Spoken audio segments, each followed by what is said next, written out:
हे प्रेम रूप श्री राम कृष्ण करुणामय पालय माम्। हे प्रेम रूप श्री राम कृष्ण करुणामय पालय माम्। हे दीन बंधु श्री शारदेश मम प्राण प्रिय पाहि माम्। हे दीन बंधु श्री शारदेश मम प्राण प्रिय पाहि माम्। हे प्रेम रूप श्री राम कृष्ण करुणामय पालय माम्।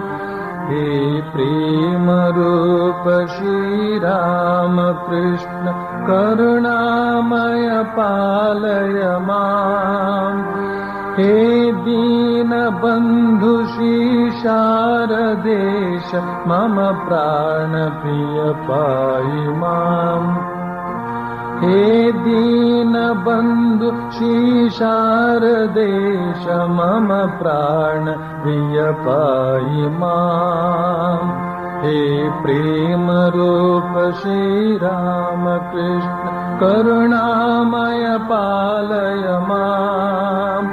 हे प्रेम रूप श्री राम कृष्ण करुणामय पालय माम्। हे दीन बंधु श्री शारदेश मम प्राण प्रिय पाहि माम्।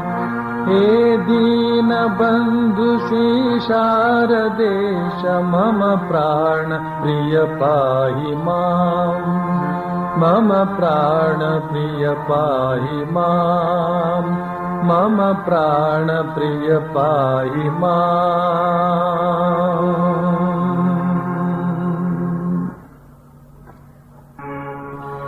संजयागलो तव की पुदुमन दक्षिणेश्वर यात्ರೆಗೆ परमहंसर तीर्थवाणीय पंच अमृतद पात्ರೆಗೆ संजयागलो तव की पुदुमन दक्षिणेश्वर यात्ರೆಗೆ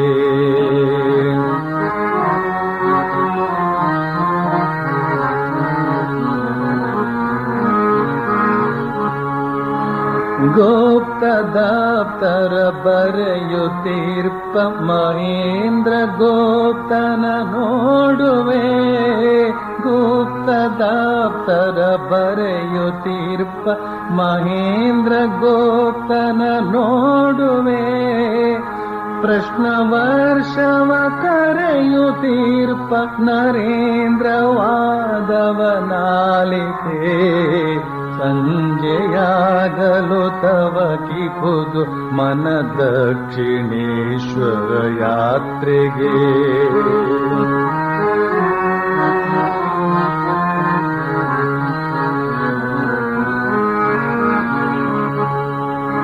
अत्त केशव चंद्रसेनन भक्ति नमनव काणुवे। अत्त केशव चंद्रसेनन भक्ति नमनव काणुवे।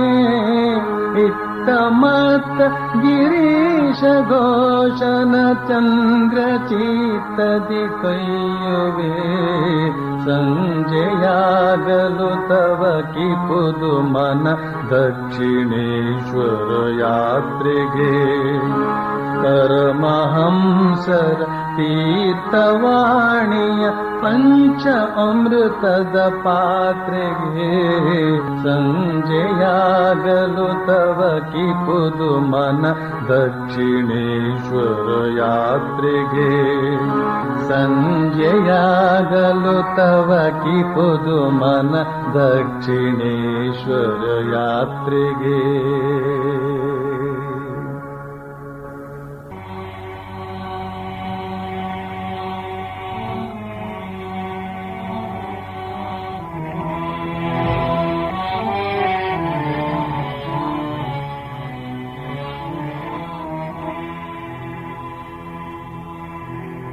तव कथामृतम्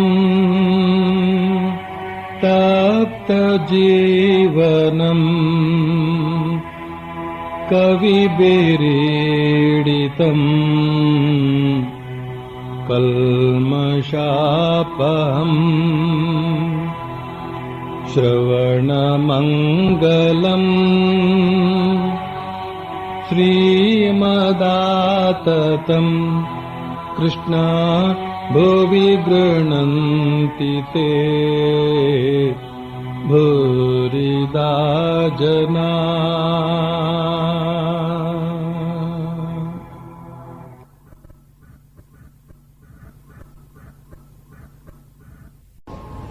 ಶ್ರೀರಾಮಕೃಷ್ಣರು ತಮ್ಮ ದಿವ್ಯವಾದ ಸಂದೇಶವನ್ನ ತಮ್ಮ ಅನುಭವದ ಮೂಲಕ ತಿಳಿಸಿಕೊಡ್ತಾ ಇದ್ದಾರೆ.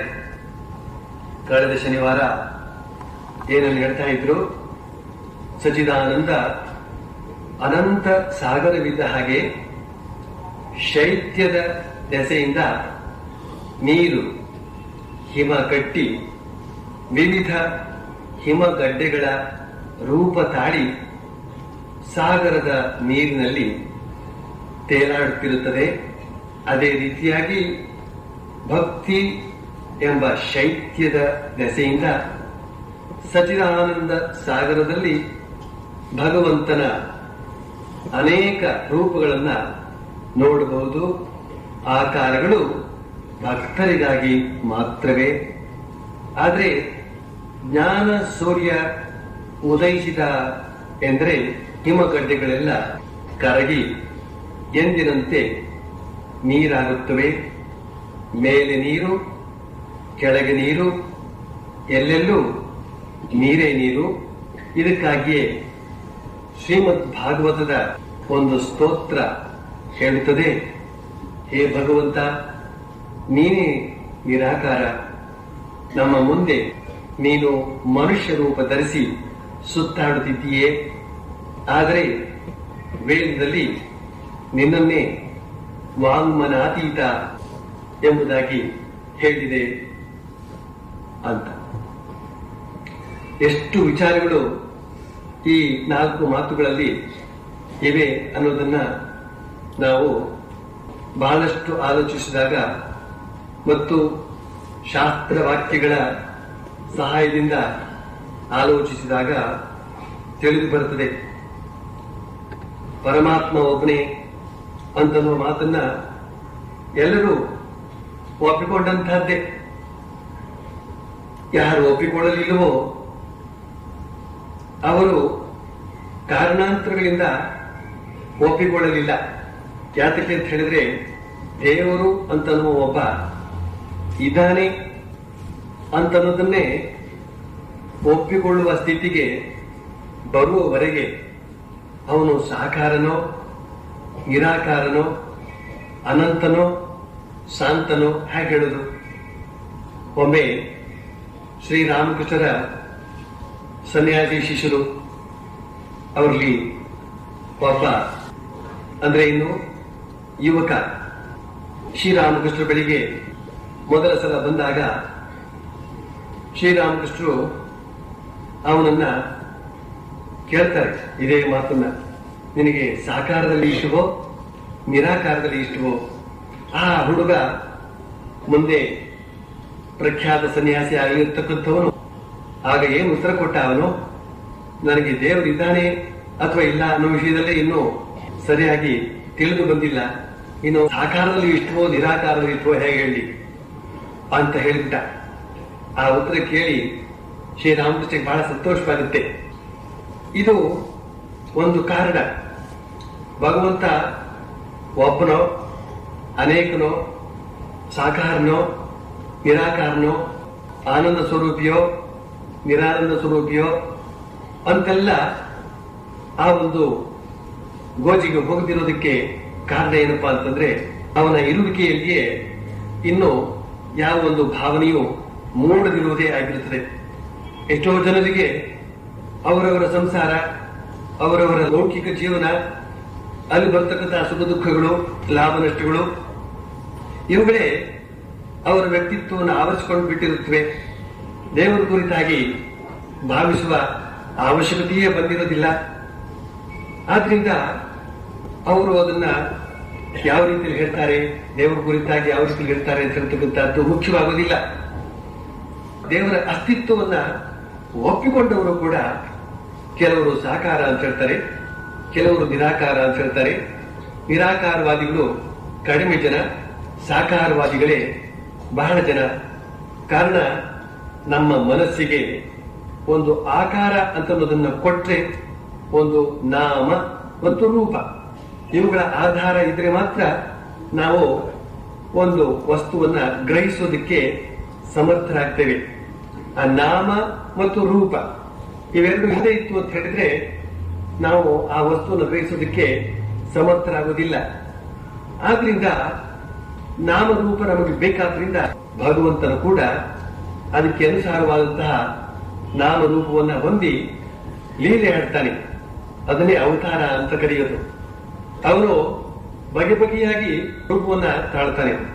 ಹಾಗೆ ರೂಪ ತಾಳ್ತಕ್ಕಂತಹದ್ದು ಯಾರಿಗೋಸ್ಕರ ಅಂತಂದ್ರನ್ನು ಕೂಡ ಶ್ರೀರಾಮಕೃಷ್ಣ ಬಹಳ ಸ್ವಾರಸ್ಯವಾಗಿ ಹೇಳ್ತಾರೆ. ಭಕ್ತರಿಗೆ ಅವನ ರೂಪವನ್ನು ಕಾಣದೇ ಇದ್ರೆ ಮನಸ್ಸಿಗೆ ಸಮಾಧಾನವೇ ಆಗೋದಿಲ್ಲ. ಆ ಒಂದು ಭಕ್ತರ ಕಳಕಳಿಯನ್ನ ಈಡೇರಿಸೋದಕ್ಕಾಗಿ ಅವನು ಆಕಾರವನ್ನ ತಾಳ್ತಾನೆ. ಪ್ರಹ್ಲಾದನಿಗಾಗಿ ನರಸಿಂಹ ಅವತಾರ ತಾಳ್ಬೇಕಾಯ್ತು. ಅವನು ನರಸಿಂಹ ರೂಪದಿಂದ ಬಂದ ಅವನು. ಯಾತಕ್ಕೆ ಅಂತಂದ್ರೆ ಆ ಹಿರಣ್ಯ ಕಶಿಪು ಅಂತನ್ನುವನು ತಾನು ಮನುಷ್ಯನಿಂದಲೂ ಸಾಯಬಾರದು, ಪ್ರಾಣಿಗಳಿಂದಲೂ ಸಾಯಬಾರದು ಅಂತನ್ನುವ ಹಲವಾರು ವರಗಳಲ್ಲಿ ಇದೊಂದು ವರವನ್ನ ಕೇಳ್ಕೊಂಡಿದ್ದ ಅವನು. ಅವನನ್ನ ಸಾಯಿಸಲೇಬೇಕು, ಆದ್ರೆ ಪ್ರಾಣಿಯಾಗಿ ಬಂದು ಸಾಯಿಸುವಂತಿಲ್ಲ, ಮನುಷ್ಯನಾಗಿ ಬಂದು ಸಾಯಿಸುವಂತೂ ಇಲ್ಲ. ಅಲ್ಲದೇನೆ ಆ ದೇವರು ಯಾವ ಶ್ರೀಹರಿ ಅಂತ ಹೇಳ್ತಕ್ಕಂತಹ, ನಾರಾಯಣ ಅಂತ ಹೇಳ್ತಕ್ಕಂತಹ ದೇವರನ್ನ ಈ ಪ್ರಹ್ಲಾದ ಒಂದೇ ಸಮನೆ ಕರೀತಾ ಇದ್ದನೋ, ತನ್ನ ತಂದೆಯ ಮಾತನ್ನು ಮೀರಿ ಹರ ಅಂತ ಹೇಳೋದ್ರ ಬದಲಿಗೆ ಹರಿ ಅಂತ ಹೇಳ್ತಾ ಇದ್ದಾನೋ, ಆ ಹರಿ ಎಲ್ಲಿದ್ದಾನೆ? ಇಷ್ಟು ಚಿಕ್ಕ ಹುಡುಗ ಆ ಹರಿಯನ್ನ ಕುರಿತಾಗಿ ಸ್ಮರಿಸಬೇಕಾದ್ರೆ ಯಾರು ಹೇಳಿಕೊಡದೇ ಇದ್ರು ಕೂಡ ತಾನಾಗಿಯೇ ಆ ಹರಿಯನ್ನ ಅವನು ಕರಿತಾ ಇರಬೇಕಾದ್ರೆ ಅವನು ಎಲ್ಲಿದ್ದಾನೆ ತೋರಿಸಿಕೊಡು ಅಂತ ಕೊನೆಯದಾಗಿ ಕೇಳಿದಂತಹ ಕಥಾಭಾಗ ನಿಮಗೆಲ್ಲರಿಗೂ ಗೊತ್ತಿದೆ. ಕೊನೆಯದಾಗಿ ಆ ವಜ್ರಕಂಬವನ್ನು ತೋರಿಸಿ ಇದರಲ್ಲಿದ್ದಾನೆಯೇ ಅಂತ ಕೇಳಿ ಒದ್ದಾಗ ಆ ವಜ್ರಕಂಬವನ್ನು ಕೂಡ ಭೇದಿಸಿಕೊಂಡು ಒಂದು ರೂಪ ತಾಳಿ ಬರ್ತಾನೆ ಪರಮಾತ್ಮ. ತನ್ನ ಭಕ್ತನಾದ ಪ್ರಹ್ಲಾದನ ಮಾತನ್ನ ಸತ್ಯ ಮಾಡುವುದಕ್ಕಾಗಿ ಆ ಭಕ್ತನಿಗಾಗಿ ಒಂದು ರೂಪವನ್ನು ತರ್ತಾನೆ. ಯಾವ ರೂಪ ಬೇಕು? ಪ್ರಹ್ಲಾದನಿಗೆ ನರಸಿಂಹ ರೂಪ ಏನು ಬೇಕಿರಲಿಲ್ಲ, ಅವರಿಗೆ ಶ್ರೀಮನ್ನಾರಾಯಣ ರೂಪವೇ ಸಾಕಿತ್ತು. ಆದರೆ ಆ ಒಂದು ಶಿಷ್ಟನನ್ನ ಅನುಗ್ರಹ ಮಾಡೋದೊಂದಿಗೆ ದುಷ್ಟನನ್ನ ನಿಗ್ರಹಿಸುವಂತಹದ್ದು ಕೂಡ ಪರಮಾತ್ಮನ ಗುರಿಯಾಗಿತ್ತು. ಆದ್ರಿಂದ ಈಗ ಆ ಒಂದು ವರ ಬ್ರಹ್ಮನ ಮೂಲಕ ಈ ಹಿರಣ್ಯಕಶಿಪನಿಗೆ ಸಿಕ್ಕಿತ್ತಲ್ಲ, ಮನುಷ್ಯನಿಂದಲೂ ಸಾಯಬಾರದು, ಪ್ರಾಣಿಯಿಂದಲೂ ಸಾಯಬಾರದು ಅಂತ. ಆದ್ರಿಂದ ಮನುಷ್ಯನೂ ಅಲ್ಲ, ಪ್ರಾಣಿಯೂ ಅಲ್ಲ, ನರನೂ ಅಲ್ಲ, ಸಿಂಹ ಹರಿಯೂ ಅಲ್ಲ ಅಂತನ್ನುವ ಒಂದು ರೀತಿಯಲ್ಲಿ ನರಸಿಂಹನಾಗಿ ಅವನು ಬರ್ತಾನೆ. ಈ ರೀತಿಯಲ್ಲಿ ಒಂದು ಆಕಾರ ಅಲ್ಲಿ ಉದ್ಭವವಾಗುತ್ತೆ. ಅದಕ್ಕಿಂತ ಮೊದಲು ಕೂರ್ಮಾಕಾರ, ಮೀನಾಕಾರ, ವರಾಹ ಆಕಾರ, ಹಾಗೆ ವಾಮನ ಆಕಾರ, ಹೀಗೆ ಬಗೆ ಬಗೆಯ ಆಕಾರ. ಯಾತಕ್ಕೋಸ್ಕರ ಅವನು ಆ ಆಕಾರಗಳನ್ನೆಲ್ಲ ತಾಳ್ತಾನೆ? ತನ್ನ ಭಕ್ತರ ಕರೆಗೆ ಹೋಗೊಟ್ಟು, ತನ್ನ ಭಕ್ತರ ಭಕ್ತಿಯ ಶೈತ್ಯದ ಪರಿಣಾಮವಾಗಿ ಅಖಂಡ ಸಚಿದಾನಂದ ಸಾಗರ ಅಷ್ಟರ ಮಟ್ಟಿಗೆ ಘನೀಭೂತವಾಗಿ ಅದು ಆಕಾರ ತಾಳುತ್ತೆ. ಭಗವಂತ ತನ್ನ ಭಕ್ತರಿಗೆ ಸಂತೋಷವನ್ನು ಕೊಡುವಂತಹ ವ್ರತ ತೊಟ್ಟವನು. ಆದ್ರಿಂದ ಆ ಭಕ್ತರ ಮನಸ್ಸಿಗೆ ಮುದವನ್ನು ಕೊಡೋದಕ್ಕಾಗಿ ಆಕಾರ ತಾಳಿ ಬರ್ತಾನೆ. ಶ್ರೀರಾಮಕೃಷ್ಣರು ಭಕ್ತರ ಭಕ್ತಿಯ ಶೈತ್ಯ ಅಂತನ್ನುವ ಮಾತು ಹೇಳಿದ್ದು ತುಂಬಾ ಗಮನೀಯ. ನೀರು ಅದು ಅನಂತವಾಗಿ ವ್ಯಾಪಿಸಿಕೊಂಡಿರುತ್ತದೆ, ಅದಕ್ಕೆ ಆಕಾರವೇ ಇಲ್ಲ. ಅಂತಹ ಆಕಾರವಿಲ್ಲದ ನೀರಿಗೂ ಕೂಡ ಧ್ರುವ ಪ್ರದೇಶಗಳಲ್ಲಿ ಅದು ಘನೀಭೂತವಾಗ್ತದೆ ಶೈತ್ಯದ ದೆಸೆಯಿಂದಾಗಿ. ಆ ಆಕಾರಗಳು ಹೇಗಿರುತ್ತವೆ? ಒಂದೊಂದು ಬಗೆಯ ಆಕಾರ. ಹಾಗೆ ಅನಂತ ಸಚಿದಾನಂದ ಸಾಗರನಾದಂತಹ ಪರಮಾತ್ಮ ಒಂದೊಂದು ರೂಪದಲ್ಲಿ ಅವನು ಆಕಾರ ತಾಳ್ತಾನೆ ಅಂತನ್ನುವ ಮಾತನ್ನ ಇಲ್ಲಿ ಹೇಳ್ತಾ ಇದ್ದಾರೆ. ಆಕಾರಗಳು ಭಕ್ತರಿಗಾಗಿ ಅಂತ ಹೇಳ್ತಕ್ಕಂತಹ ಮಾತನ್ನ ನಾವು ಹಿಂದಿನ ಶನಿವಾರವೇ ಶ್ರೀಕೃಷ್ಣ ಹೇಳಿದಂತಹ ಒಂದು ಮಾತಿನ ಮೂಲಕ ತಿಳಿದುಕೊಳ್ಳೋದಕ್ಕೆ ಪ್ರಯತ್ನ ಪಟ್ಟಿದ್ದೇವೆ.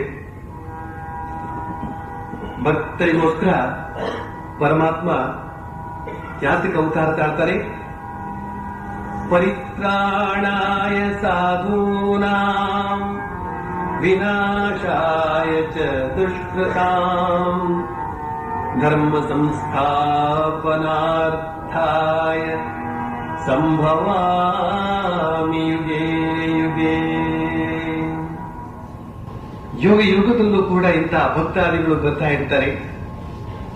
ಯುಗ ಯುಗದಲ್ಲೂ ಕೂಡ ಇನ್ನೊಂದು ಅನಾಹುತ ನಡೀತಾ ಇರ್ತದೆ. ಏನದು ಅಂತಂದ್ರೆ ಧರ್ಮ ನಶಿಸಿ ಹೋಗುವಂತಹದ್ದು, ಅಧರ್ಮ ಅಂತ ಹೇಳ್ತಕ್ಕಂತಹದ್ದು ಮೇಲೇಳುವಂತಹದ್ದು, ದುಷ್ಟರ ಸಂಖ್ಯೆ ಹೆಚ್ಚುವಂತಹದ್ದು, ಶಿಷ್ಟರ ಸಂಖ್ಯೆ ಕಡಿಮೆಯಾಗುವಂತಹದ್ದು. ಈ ಹೆಚ್ಚಿನ ಸಂಖ್ಯೆಯ ದುಷ್ಟರು ಕಡಿಮೆ ಸಂಖ್ಯೆಯ ಶಿಷ್ಟರನ್ನ ಹಿಂಸಿಸುವಂತಹದ್ದು. ಈ ಶಿಷ್ಟರು ಅಂತ ಹೇಳ್ತಕ್ಕಂಥವರೇ ಭಗವಂತನ ಭಕ್ತರು. ಅವರಿಗೆ ಹಿಂಸೆ ಅಂತ ಹೇಳ್ತಕ್ಕಂತಹದ್ದು ಅತಿಯಾದಾಗ ಅವರ ಮೊರೆ ಅಂತ ಹೇಳ್ತಕ್ಕಂತಹದ್ದು ಭಗವಂತನಿಗೆ ತಲುಪುತ್ತದೆ.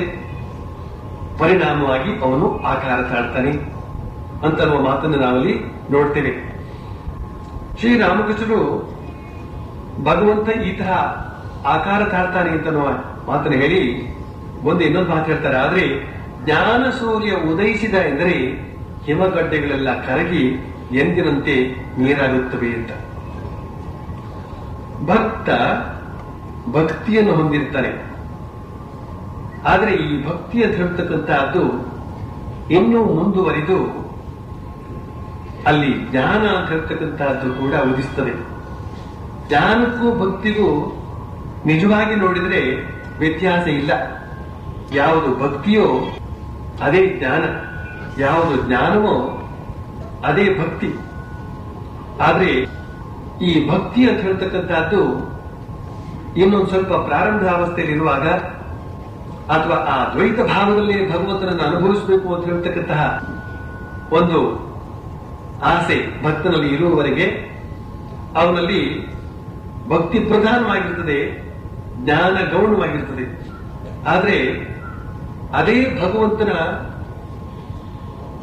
ಆಸೆಯ ಮೇರೆಗೆ ಆ ಭಕ್ತನಿಗೆ ಜ್ಞಾನವನ್ನು ಕೊಡ್ತಾ ಈ ಆಕಾರವೇ ನಿರಾಕಾರ, ಆಕಾರ ಸ್ವರೂಪಿಯಾದ ತಾನೇ ನಿರಾಕಾರ ಸ್ವರೂಪಿಯೂ ಆಗಿದ್ದೇನೆ ಅನ್ನುವ ತತ್ವವನ್ನು ತಿಳಿಸಿಕೊಡುವುದಕ್ಕಾಗಿ ಭಕ್ತನಲ್ಲಿ ಅದೇ ಭಕ್ತಿಯನ್ನು ಜ್ಞಾನವಾಗಿ ಮಾರ್ಪಡಿಸಿ ಆ ಅಖಂಡ ಸಚ್ಚಿದಾನಂದ ಸಾಗರದ ಅನುಭವವನ್ನು ಕೂಡ ಮಾಡಿಸಿಕೊಡ್ತಾನೆ.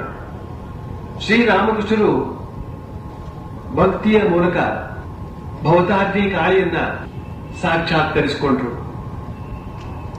ನಮ್ಮ ಜೀವನದಲ್ಲಿ ನೋಡಿದ್ರೆ ಆ ರೀತಿಯ ಒಬ್ಬಳು ಕಾಳಿಯನ್ನು ಕೃಷ್ಣನನ್ನು ಸಾಕ್ಷಾತ್ಕರಿಸಿಕೊಂಡು ಬಿಟ್ರೆ ನಮ್ಮ ಸಾಕ್ಷಾತ್ಕಾರದ ಗೀಳು ಅಲ್ಲಿಗೆ ಮುಗಿದು ಬಿಡ್ತದೆ. ಅದ್ಯಾತಕ್ಕೆ ಸಣ್ಣ ಪುಟ್ಟ ಏನಾದರೂ ಒಂದು ದರ್ಶನ ಆಗಿಬಿಟ್ರೆ ಆಯಿತು, ಕೃತಕೃತ್ಯನಾಗ್ಬಿಟ್ಟು ಅಂತ ಅಷ್ಟಕ್ಕೆ ತೃಪ್ತರಾಗ್ತೇವೆ. ಶ್ರೀರಾಮಕೃಷ್ಣ ಜೀವನದಲ್ಲಿ ನಾವೇನು ನೋಡ್ತೇವೆ ಅಂತ ಹೇಳಿದ್ರೆ ಅವರು ಒಂದೇ ವಾದ್ಯವನ್ನ ಒಂದೇ ರಾಗದಲ್ಲಿ ನುಡಿಸ್ತಕ್ಕಂಥವರಲ್ಲ. ಅವರೇ ಹೇಳೋ ಪ್ರಕಾರ ಅವರಿಗೆ ಬಗೆ ಬಗೆಯ ರಾಗಿಣಿಗಳೆಲ್ಲ ಬೇಕು. ಅದು ಅಲ್ಲದೇನೆ ಆಧ್ಯಾತ್ಮಿಕ ಜೀವನದ ಅತ್ಯಂತ ಉನ್ನತ ಮಟ್ಟ ಏನಿದೆಯೋ ಅದನ್ನ ಪೂರ್ತಿ ನೋಡಿಬಿಡ್ಬೇಕು ಅಂತ ಹೇಳ್ತಕ್ಕಂಥ ಒಂದು ಉದ್ದೇಶ ಕೂಡ ಇತ್ತು. ಅಲ್ಲದೇನೆ ಶ್ರೀರಾಮಕೃಷ್ಣರ ಬಳಿಗೆ ಅದ್ವೈತವನ್ನ ಬೋಧಿಸುವಂತಹ ದೌತಾಪುರಿ ಅಂತ ಹೇಳ್ತಕ್ಕಂಥವನ ಆಗಮನ ತಾನೇ ತಾನಾಗಿ ಆಗ್ತದೆ. ಶ್ರೀರಾಮಕೃಷ್ಣರು ಕಾಳಿಯನ್ನು ಸಾಕ್ಷಾತ್ಕರಿಸಿಕೊಂಡ ಮೇಲೆ ಅವರಿಗೆ ಈ ಬಗೆಯ ಗುರುಗಳು ಕೂಡ ಬರೋದಕ್ಕೆ ಪ್ರಾರಂಭ ಆಗ್ತಾರೆ. ಅದ್ವೈತವನ್ನೇ ಪ್ರಧಾನವಾಗಿ ಬೋಧಿಸತಕ್ಕಂತಹ ಗುರುಗಳು, ಅದರಲ್ಲಿ ತೋತಾಪರಿ ಪ್ರಧಾನ. ತೋತಾಪರಿ ಅದ್ವೈತವನ್ನ ನಿನಗೆ ತಿಳಿಸಿಕೊಡ್ತೇನೆ, ವೇದಾಂತ ಬೋಧನೆ ಮಾಡ್ತೇನೆ, ನೀನು ಅದಕ್ಕೆ ಅರ್ಹನಾದಂತಹ ವ್ಯಕ್ತಿಯಾಗಿದ್ದೀಯೇ ಅಂತ ಹೇಳಿದ್ದಕ್ಕೆ ಶ್ರೀರಾಮಕೃಷ್ಣ ಏನ್ ಹೇಳ್ತಾರೆ ಅವನಿಗೆ, ಅದೇನೋ ನನಗೆ ಗೊತ್ತಿಲ್ಲ, ಅದೆಲ್ಲ ನನ್ನ ತಾಯಿ ಇದ್ದಾಳೆ, ಅವಳನ್ನು ಕೇಳ್ಕೊಂಡು ಬರ್ತೇನೆ, ಅವಳು ಒಪ್ಪಿಗೆ ಕೊಟ್ರೆ ನೀನು ಆ ಬೋಧನೆಯನ್ನು ನನಗೆ ಮಾಡಬಹುದು ಅಂತ ಹೇಳ್ಬಿಟ್ರು. ಈ ತೋತಾಪುರಿ ಏನ್ ತಿಳ್ಕೊಂಡ, ಗದಾಧರನಿಗೆ ಅಂದ್ರೆ ಶ್ರೀರಾಮಕೃಷ್ಣಗೆ ಜನ್ಮ ಕೊಟ್ಟಂತಹ ತಾಯಿಯ ಒಪ್ಪಿಗೆಯನ್ನು ಪಡೆಯೋದಕ್ಕೋಸ್ಕರ ಹೋಗ್ತಾ ಇದ್ದಾನೆ ಅಂತ, ಹೋಗು ಒಪ್ಪಿಗೆ ತೆಗೆದುಕೊಂಡು ಬಾ ಅಂತ ಹೇಳಿ ಕಳಿಸ್ತಾನೆ. ಆದ್ರೆ ಅವನು ಹೋದದ್ದಲ್ಲಿ, ಶ್ರೀರಾಮಕೃಷ್ಣ ಹೋದದ್ದಲ್ಲಿಗೆ ಭವತಾರಿಣಿ ಕಾಳಿಯ ಬಳಿಗೆ. ಅಲ್ಲಿ ಕೇಳ್ಕೊಡ್ತಾರೆ ಶ್ರೀರಾಮಕೃಷ್ಣ, ಅಮ್ಮ ಈ ತೋತಾಪುರಿ ಬಂದು ಏನೋ ಹೇಳ್ತಾ ಇದ್ದಾನಲ್ಲ, ಅದ್ರ ಬಗ್ಗೆ ನೀನೇನು ಹೇಳ್ತಿ? ಕಾಳಿ ಮಾತೆ ಎಲ್ಲಿದ್ದಾಳೆ? ಗರ್ಭಗುಡಿ ಒಳಗೆ ಇರೋದೆ, ಅಲ್ಲಿ ಇಲ್ಲಿ ಎಲ್ಲೂ ಇಲ್ವೇ, ಎಲ್ಲ ಕಡೆಯೂ ಇದ್ದಾಳೆ ಅಂತ ಹೇಳ್ತಕ್ಕಂಥ ಅನುಭವ ಆಮೇಲೆ ಬರುವಂತಹದ್ದು. ಈಗ ಅವಳು ಅಲ್ಲೇ ಇರೋದು, ಆ ಭಕ್ತಿಯ ರೂಪದಲ್ಲಿ, ಆ ಭಕ್ತಿಯ ಭಾವದಲ್ಲಿ ನೋಡಿದಾಗ ಆ ದೇವಸ್ಥಾನದ ಗರ್ಭಗುಡಿಯಲ್ಲಿ ಅಲ್ಲಿ ಕುಳಿತಾಳೆ. ಆ ಒಂದು ಭಾವ, ನಿಶ್ಚಯವಾದ ಭಾವದಿಂದ ಶ್ರೀರಾಮಕೃಷ್ಣ ಅಲ್ಲಿಗೆ ಬಂದು ಅಲ್ಲೇ ಕೇಳ್ತಾರೆ. ಆ ಕಾಳಿ ಏನ್ ಹೇಳ್ತಾಳೆ ಸ್ಪಷ್ಟವಾಗಿ ತಿಳಿಸ್ತಾಳೆ ಅವಳು, ನೋಡು ಅವನನ್ನ ನಾನೇ ಇಲ್ಲಿಗೆ ಬರಮಾಡಿದ್ದು, ನಿನಗೆ ಹೆಚ್ಚಿನ ಬೋಧನೆಯನ್ನು ಮಾಡೋದಕ್ಕೋಸ್ಕರ ನಾನು ಈ ವ್ಯವಸ್ಥೆಯನ್ನು ಮಾಡಿದ್ದು, ಹೋಗು ಅವನಿಂದ ದೀಕ್ಷೆಯನ್ನು ಪಡೆದುಕೋ. ತಕ್ಷಣ ಮರುಮಾತಿಲ್ಲದೆ ಬಂದು ಇವನಿಂದ ವೇದಾಂತ ದೀಕ್ಷೆಯನ್ನ ಪಡಿತಾರೆ ಶ್ರೀರಾಮಕೃಷ್ಣರು. ಇದೆಲ್ಲ ನಿಮಗೆ ಗೊತ್ತಿರತಕ್ಕಂತಹ ಅಂಶ. ಇಲ್ಲಿ ಯಾವ ವಿಷಯವನ್ನು ನೀವು ಈಗ ಗಮನಿಸಬೇಕಾಗಿದೆ ಅಂತ ಹೇಳಿದ್ರೆ, ಶ್ರೀರಾಮಕೃಷ್ಣರು ಸಾಧನಾ ನಿರತರಾಗ್ತಾರೆ, ಸನ್ಯಾಸವನ್ನು ಪಡೆದು ಆ ಒಂದು ವೇದಾಂತ ಸಾಧನೆಗೆ ಇಳಿತಾರೆ, ಅದ್ವೈತ ಸಿದ್ಧಿಗಾಗಿ ಸಿದ್ಧರಾಗ್ತಾರೆ. ತೋತಾಪರಿ ಮಂತ್ರವನ್ನ ಬೋಧಿಸಿದ ತಕ್ಷಣವೇ ಶ್ರೀರಾಮಕೃಷ್ಣರು ಧ್ಯಾನಸ್ಥರಾಗ್ತಾರೆ. ಧ್ಯಾನ ಮಾಡ್ತಾ ಮಾಡ್ತಾ ಏನನ್ನು ಕಾಣ್ತಾರೆ, ಭ್ರೂ ಮಧ್ಯದಲ್ಲಿ ಚಿನ್ಮಯಿಯಾದಂತಹ ಭವತಾರಿಣಿ ಕಾಳಿಯನ್ನೇ ಕಾಣ್ತಾ ಇದ್ದಾರೆ. ಶ್ರೀರಾಮಕೃಷ್ಣ ತೋತಾಪುರಿಗೆ ಏನ್ ಹೇಳ್ತಾರೆ, ನೋಡಿ ನನಗಿನ್ನೂ ತಾಯಿ ಕಾಣ್ತಾ ಇದ್ದಾಳೆ. ಏನು ತಾಯಿಯ? ಅದಕ್ಕಿಂತ ಮೇಲು ಮತ್ತು ಮೇಲಕ್ಕೆ ಹೋಗು. ಅದು ಸಾಧ್ಯವಾಗ್ತಾ ಇಲ್ಲ. ಆ ಚಿನ್ಮಯಿಯಾದಂತಹ ತಾಯಿಯೇ ಆನಂದಮಯಿಯಾಗಿ ನಗ್ತಾ ನಗ್ತಾ ನಿಂತಿದ್ದಾಳೆ. ಅಲ್ಲೇ ಮನಸ್ಸು ಏಕೀಭವಿಸಿದೆ ವಿನಃ ಅದಕ್ಕಿಂತ ಮೇಲಕ್ಕೆ ಹೋಗೋದಕ್ಕೆ ಸಾಧ್ಯವಾಗ್ತಾ ಇಲ್ಲ. ಆಗ ತಮ್ಮ ಕಷ್ಟವನ್ನು ಹೇಳ್ಕೊಂಡಾಗ ಆ ತೋತಾಪುರಿ ಏನ್ ಹೇಳ್ತಾರೆ, ನಿನ್ನ ಜ್ಞಾನವೆಂಬ ಖಡ್ಗದಿಂದ ಅವಳನ್ನು ಕತ್ತರಿಸು. ಶ್ರೀರಾಮಕೃಷ್ಣ ಕೂಡ ಅದೇ ಪ್ರಕಾರ ತಾವೇ ಆ ಮಾತನ್ನು ಹೇಳ್ತಾರೆ. ಒಂದ್ ಕಡೆ, ನಾನು ಜ್ಞಾನವೆಂಬ ಖಡ್ಗದಿಂದ ಆ ಭವತಾರಿಣಿಯನ್ನ ಕತ್ತರಿಸಿಬಿಟ್ಟೆ, ತಕ್ಷಣವೇ ನನ್ನ ಮನಸ್ಸು ಊರ್ಧ್ವಮುಖವಾಗಿ ಚಲಿಸಿ ಸಹಸ್ರಾರದಲ್ಲಿ ಲೀನವಾಗಿಬಿಡ್ತು. 3 ದಿನಗಳ ಕಾಲ ಆ ಒಂದು ನಿರ್ವಿಕಲ್ಪ ಸಮಾಧಿಯಲ್ಲಿ ಅವರು ಇರುವಂತೆ ಆಯಿತು. ಅಂತಹ ಒಂದು ಅದ್ಭುತವನ್ನ ತೋತಾಪುರಿ ಕಂಡು ಆಶ್ಚರ್ಯಪಡ್ತಕ್ಕಂಥ ವಿಚಾರ ಬೇರೆ. ಆದರೆ ಇಲ್ಲಿ ಜ್ಞಾನದಿಂದಾಗಿ, ಜ್ಞಾನದ ಸಹಾಯದಿಂದಾಗಿ ಆಕಾರ ತಾಳಿದಂತಹ ತನ್ನ ಇಷ್ಟ ದೇವತೆಯನ್ನೇ ಕತ್ತರಿಸುವಂತಹ ವಿಧಾನ, ಭಕ್ತರಿಗೆ ಭಯಂಕರ ಅಂತ ಅನಿಸಬಹುದಾದಂತಹ ವಿಧಾನ.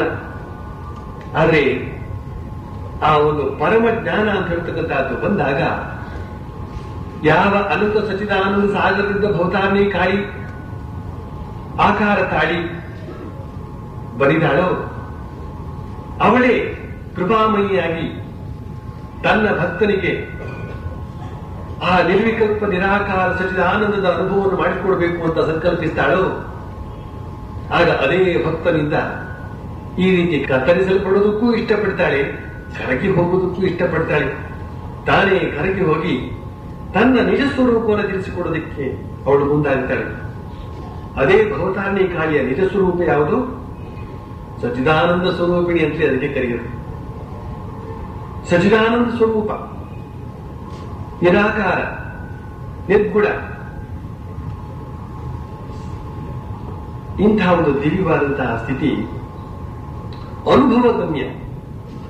ಅದನ್ನ ಮಾತಿನಿಂದ ಹೇಳೋದಕ್ಕೆ ಸಾಧ್ಯವೇ ಇಲ್ಲ. ಮಾತಿನಿಂದ ಹೇಳೋರಿಗೂ ಅದು ಗೊತ್ತಿರೋದಿಲ್ಲ, ಕೇಳುವವರಿಗೂ ಗೊತ್ತಿರೋದಿಲ್ಲ. ಹೇಳಿದ ಮೇಲೂ ಕೇಳಿದ ಮೇಲೂ ಪ್ರಶ್ನೆ ಉಳಿಯುವಂತಹ ಒಂದು ವಿಚಾರ. ತುಂಬಾ ವಿವರಿಸಿದ ಮೇಲೂ ಕೂಡ ಕೊನೆಗೂ ಒಂದು ಪ್ರಶ್ನೆ ಹಾಗೆ ಉಳಿದಿರುತ್ತದೆ, ಅದು ಏನದು ಅಂತ. ಅವರವರೇ ಅನುಭವ ಮಾಡಿಕೊಳ್ಬೇಕಲ್ಲದೆ ಇನ್ನೊಬ್ಬರಿಗೆ ತಿಳಿಯ ಹೇಳುವಂತಹ ವಿಷಯ ಅದಲ್ಲ. ಆದರೆ ಜ್ಞಾನ ಸೂರ್ಯ ಅಂತಿರ್ತಕ್ಕಂಥವನು ವಿಕಾಸ ಹೊಂದಿದಾಗ ಈ ಆಕಾರಗಳೆಲ್ಲ ಕರಗಿ ಹೋಗುತ್ತವೆ ಅಂತಿರ್ತಕ್ಕಂಥ ಮಾತನ್ನ ನಾವು ಶ್ರೀರಾಮಕೃಷ್ಣ ಅನುಭವದಿಂದಲೇ ಕಂಡುಕೊಳ್ಬಹುದಾಗಿದೆ. ಆಗ ಏನಾಗ್ತದೆ? ಮೇಲೆ ನೀರು, ಶ್ರೀರಾಮಕೃಷ್ಣ ಹೇಳುವಂತೆ ಕೆಳಗೆ ನೀರು, ಎಲ್ಲೆಲ್ಲೂ ನೀರೇ ನೀರು. ಸಚ್ಚಿದಾನಂದ ಸಾಗರ, ಮೇಲೂ ಸಾಗರ, ಕೆಳಗೂ ಸಾಗರ, ಎಲ್ಲೆಲ್ಲೂ ಸಾಗರ, ಎಲ್ಲೆಲ್ಲೂ ಅದೇ ಸಚ್ಚಿದಾನಂದ. ನಮ್ಮ ಮುಂದೆ ನೀನು ಮನುಷ್ಯ ರೂಪ ಧರಿಸಿ ಸುತ್ತಾಡುತ್ತೀಯೇ, ಆದರೆ ವೇದದಲ್ಲಿ ನಿನ್ನನ್ನೇ ವಾಂಗ್ಮನಾತೀತ ಎಂಬುದಾಗಿ ಹೇಳಿದೆ. ಹೇ ಭಗವಂತ, ಏನು ನಿರಾಕಾರ ಅಂತರುವ ಶ್ರೀಮದ್ ಭಾಗವತದ ಮಾತನ್ನ ಉದಹರಿಸಿ ಆ ಸ್ಥಿತಿಯನ್ನ ಅವರು ತಿಳಿಸುವಂತಹ ಪ್ರಯತ್ನವನ್ನ ಮಾಡ್ತಾರೆ. ಈ ಮಾತನ್ನು ಹೇಳಿ ಬಳಿಕ ಇನ್ನೊಂದು ಮಾತು ಹೇಳ್ತಾರೆ. ಆದರೆ ನೀನು ಹೇಳ್ಬೋದು, ಕೆಲವು ಭಕ್ತರಿಗಾಗಿ ಭಗವಂತ ನಿತ್ಯ ಸಾಗರ ರೂಪ ತಾಳ್ತಾನೆ ಅಂತ. ಆದರೆ ಸಾಗರದಲ್ಲಿ ಕೆಲವು ಸ್ಥಳಗಳಿವೆ, ಅಲ್ಲಿ ಹಿಮಗಡ್ಡೆ ಕರಗುವುದೇ ಇಲ್ಲ, ಅಲ್ಲಿ ಅದು ಸ್ಫಟಿಕಾಕಾರವನ್ನು ತಾಳುತ್ತದೆ ಅಂತ ಹೇಳ್ಬಿಟ್ರು. ಇದು ಇನ್ನೂ ಅದ್ಭುತವಾದಂತಹ ಮಾತು. ಶ್ರೀರಾಮಕೃಷ್ಣರು ಶಾಲೆಗೆ ಹೋದವರಲ್ಲ ಅಂತನ್ನುವ ವರ್ತಮಾನವನ್ನು ನಾವು ಕೇಳಿದವರು. ಹೋದರೂ ಕೂಡ ಸರಿಯಾಗಿ ಪಾಠ ಓದದೇ ಇರತಕ್ಕಂತಹ ಅವಿಧೇಯ ವಿದ್ಯಾರ್ಥಿ ಅಂತ ನಾವು ಕೇಳಿದವರು. ಆದರೆ ಇಲ್ಲಿ ಶ್ರೀರಾಮಕೃಷ್ಣರು ಭೂಗೋಳದ ವಿಚಾರವಾಗಿ ಹೇಳ್ತಾ ಇದ್ದಾರೆ. ಬಹುಶಃ ನಮ್ಮನ್ನು ಕೂಡ ಎಷ್ಟೋ ಜನರಿಗೆ ಇದು ಗೊತ್ತಿರ್ಲಿಕ್ಕಿಲ್ಲ. ಉತ್ತರ ಧ್ರುವದಲ್ಲಿ ಈ ರೀತಿಯಲ್ಲಿ ಮಂಜುಗಡ್ಡೆ ಕಟ್ಟಿಕೊಂಡಿರುತ್ತದೆ. ಕೆಲವು ಗಡ್ಡೆಗಳು ಎಂದೆಂದೂ ಅದು ಕರಗೋದೇ ಇಲ್ಲ. ಎಷ್ಟೇ ಸೂರ್ಯ ಉದಯಿಸಿದ್ರು ಕೂಡ, ಸೂರ್ಯನ ಬಿಸಿ ತಗುಲಿದ್ರು ಕೂಡ ಅದು ಕರಗೋದೇ ಇಲ್ಲ, ಅಥವಾ ಸೂರ್ಯನ ಬಿಸಿ ಅಲ್ಲಿಗೆ ತಗುಲೋದೇ ಇಲ್ಲ. ಅದು ಸ್ಫಟಿಕಾಕಾರದಿಂದ ಶಾಶ್ವತವಾಗಿಯೂ ಕೂಡ ಅದು ಗಟ್ಟಿಯಾಗಿರ್ತದೆ, ಘನೀಭೂತವಾಗಿರ್ತದೆ ಅನ್ನೋ ವಿಚಾರ ನಮ್ಮದೇ ಎಷ್ಟೋ ಜನರಿಗೆ ಗೊತ್ತಿಲ್ಲ. ಆದ್ರೆ ಶ್ರೀರಾಮಕೃಷ್ಣ ಅದಕ್ಕೆ ಆ ಉದಾಹರಣೆಯನ್ನ ಮುಂದುವರಿಸಿ ಅಲ್ಲೇ ಸಮಾಧಾನವನ್ನ ಹೇಳ್ತಾ ಇದ್ದಾರೆ. ಕೆಲವು ಭಕ್ತರು ಎಂದೆಂದಿಗೂ ಆ ಅಖಂಡ ಸಚ್ಚಿದಾನಂದವನ್ನ ಅನುಭವಿಸೋದಕ್ಕೆ ಇಷ್ಟಪಡೋದೇ ಇಲ್ಲ. ಅವರಿಗೋಸ್ಕರ ಏನು ಮಾಡಬೇಕಾಯ್ತು ಭಗವಂತ? ಅವರಿಗೋಸ್ಕರ ನಿತ್ಯ ನಿರಂತರವೂ ಕೂಡ ಅವರು ಘನೀಭೂತವಾಗಿ ಇರ್ತಾನೆ. ಹೇಗೆ ಸಮುದ್ರದಲ್ಲಿ ಗಡ್ಡೆಗಟ್ಟಿದಂತಹ ಹಿಮರಾಶಿ ಶಾಶ್ವತವಾಗಿ ಸ್ಫಟಿಕ ರೂಪದಿಂದ ಅಲ್ಲಿ ಇರ್ತದೋ ಅದೇ ರೀತಿಯಲ್ಲಿ ಅವನು ಇರ್ತಾನೆ ಅಂತ. ವೈಕುಂಠ ಲೋಕ, ಗೋಲೋಕ, ಅಯೋಧ್ಯ, ಅಲ್ಲಿ ಸೂಕ್ಷ್ಮ ಲೋಕಗಳೇ ಇವೆ. ಕೈಲಾಸ, ಇವೆಲ್ಲ ಸೂಕ್ಷ್ಮ ಲೋಕಗಳು. ಆದರೆ ಘನೀಭೂತವಾದಂತಹ ಲೋಕಗಳು, ಸೂಕ್ಷ್ಮದಲ್ಲಿ ಇರ್ತಕ್ಕಂತಹ ಘನೀಭೂತವಾದಂತಹ ಸ್ಥಿತಿ, ಇದನ್ನೆಲ್ಲ ಭಾವಿಸೋದಕ್ಕೆ ನಾವು ಬಹಳ ಕಷ್ಟ ಆಗುತ್ತೆ. ನಮ್ಗೆ ಕಷ್ಟ ಆದ್ರೆ ಆಶ್ಚರ್ಯ ಪಡ್ಬೇಕಾಗಿಲ್ಲ. ಯಾಕೆಂದ್ರೆ ನಮ್ಗೆ ಏನ್ ತಾನೇ ಗೊತ್ತಾಗುತ್ತೆ? ನಮ್ಮ ಕಣ್ಣೆದುರಿಗೆ ಕಾಣ್ತಕ್ಕಂಥದ್ದನ್ನೇ ಎಷ್ಟೊಂದು ನಾವು ಸರಿಯಾದ ರೀತಿಯಲ್ಲಿ ಅರ್ಥ ಮಾಡ್ಕೊಳ್ಳುವಂತಹ ಸ್ಥಿತಿಯಲ್ಲಿ ಇರೋದಿಲ್ಲ. ಇನ್ನು ಕಣ್ಣಿಗೆ ಕಾಣದೇ ಇರತಕ್ಕಂಥ ಅತೀಂದ್ರಿಯವಾದಂತಹ ವಿಚಾರಗಳನ್ನು ಅರ್ಥ ಮಾಡ್ಕೊಳ್ಳೋಕೆ ಹೇಗೆ ಸಾಧ್ಯ? ಆದ್ರೂ ಕೂಡ ನಮ್ಮ ಭಾವನೆಯನ್ನ ಸ್ವಲ್ಪ ಹತ್ತ ಕಡೆ ಹರಿಸೋದ್ರ ಮೂಲಕ ಅರ್ಥ ಮಾಡ್ಕೊಳ್ಬಹುದು ಅಂತ ನನಗನ್ನಿಸ್ತದೆ. ಶ್ರೀರಾಮಕೃಷ್ಣರು ನರೇಂದ್ರನ ಆಗಮನದ ಸಂಬಂಧವಾಗಿ ತಮಗಾದಂತಹ ಒಂದು ಅನುಭವವನ್ನು ಹೇಳ್ತಾರೆ. ಒಮ್ಮೆ ಅವರು ಧ್ಯಾನ ಕುಳಿತಿದ್ದಾಗ ಮನಸ್ಸು ನೇರವಾಗಿ ಮೇಲ್ಮೇಲಕ್ಕೆ ಲೋಕಾಂತರಗಳನ್ನು ದಾಟಿಕೊಂಡು ಹೋಯ್ತಂತೆ. ಅದರ ವರ್ಣನೆಯೆಲ್ಲ ಬರ್ತದೆ, ತುಂಬಾ ಸ್ವಾರಸ್ಯವಾಗಿದೆ. ಕೊನೆಗೆ ಒಂದು ಜಾಗಕ್ಕೆ ಹೋಗುತ್ತದೆ. ಅಲ್ಲಿ ಆನಂದ ಅಂತ ಹೇಳ್ತಕ್ಕಂಥದ್ದು ತಾನೇ ತಾನಾಗಿದೆ, ಸಚಿದಾನಂದ ಸಾಗರ ಅದು. ಅಲ್ಲಿ ಸಪ್ತರ್ಷಿಗಳು ಧ್ಯಾನ ಮಗ್ನರಾಗಿ ಕುಳಿತಿದ್ದಾರೆ ಅಂತ ಮಾತನ್ನು ಹೇಳ್ತಾರೆ. ಸಪ್ತರ್ಷಿಗಳು ಧ್ಯಾನ ಮಗ್ನರಾಗಿ ಕುಳಿತಿದ್ದಾರೆ ಅಂತ ಹೇಳಿದ ತಕ್ಷಣವೇ ನಮಗೆ ಗೋಚರವಾಗ್ತಕ್ಕಂಥದ್ದು ಅವ್ರ ಗಡ್ಡ. ಅವರು ಇದೇ ಮಾಂಸಲವಾದಂತಹ ಶರೀರದಲ್ಲಿ ಅವರು ಕುಳಿತಿದ್ದಾರೆ. ಹ್ಯಾಕೆ ಕುಳಿತಿರಬಹುದಲ್ಲಿ? ಸಚಿದಾನಂದ ಸಾಗರ, ನಿರಾಕಾರ ಸಾಗರ, ನಿರಾಕಾರದಲ್ಲಿ ಈ ಆಕಾರ ಹೇಗೆ ತಿಳ್ಕೊಂಡಿರೋದಕ್ಕೆ ಸಾಧ್ಯ? ಹಿಂದಿನ ಕಾಲದಲ್ಲಿ ಯೋಗಿಗಳೆಲ್ಲ ಪ್ರಾಣಾಯಾಮದ ಮೂಲಕ ಆಕಾಶದಲ್ಲಿ ಸಂಚರಿಸ್ತಾ ಇತ್ತು ಅಂತ ಹೇಳ್ತಕ್ಕಂಥ ಮಾತನಿಗೆ ನಾವು ಕಲಿಯುತ್ತೀವಲ್ಲ, ಅದನ್ನ ಸಹಾಯಕ್ಕೆ ತೆಗೆದುಕೊಂಡು ಆಕಾಶದಲ್ಲಿ ಹೇಗೆ ಆ ಯೋಗಿಗಳ ಬರ್ತಾ ಇದ್ರು, ಹಾಗೆ ಆ ಸಚ್ಚಿದಾನಂದ ಸಾಗರದಲ್ಲೂ ಕೂಡ 7 ಜನ ಋಷಿಗಳು ತಪಸ್ಸು ಮಾಡ್ತಾ ಇದ್ರು ಅಂತ ಅನ್ನೋದನ್ನು ಶ್ರೀರಾಮಕೃಷ್ಣ ಕಂಡ್ರು ಅಂತ ನಾವು ಈ ರೀತಿಯಲ್ಲಿ ಅರ್ಥ ಮಾಡ್ಕೊಳ್ತೇವೆ. ಆದ್ರೆ ಅವರು ಈ ಬಗೆಯ ಮಾನುಷ ಶರೀರದಿಂದ ಅಲ್ಲಿ ಧ್ಯಾನಸ್ಥರಾಗಿದ್ರು ಅಂತ ನಾವು ಅರ್ಥ ಮಾಡ್ಕೊಳ್ಬಾರ್ದು. ಅದನ್ನ ಹೇಗೆ ಅರ್ಥ ಮಾಡ್ಕೊಳ್ಬೇಕು ಅಂತ ಹೇಳಿದ್ರೆ ಶ್ರೀರಾಮಕೃಷ್ಣ ಇನ್ನೊಂದು ಮಾತನ್ನು ಹೇಳ್ತಾರೆ.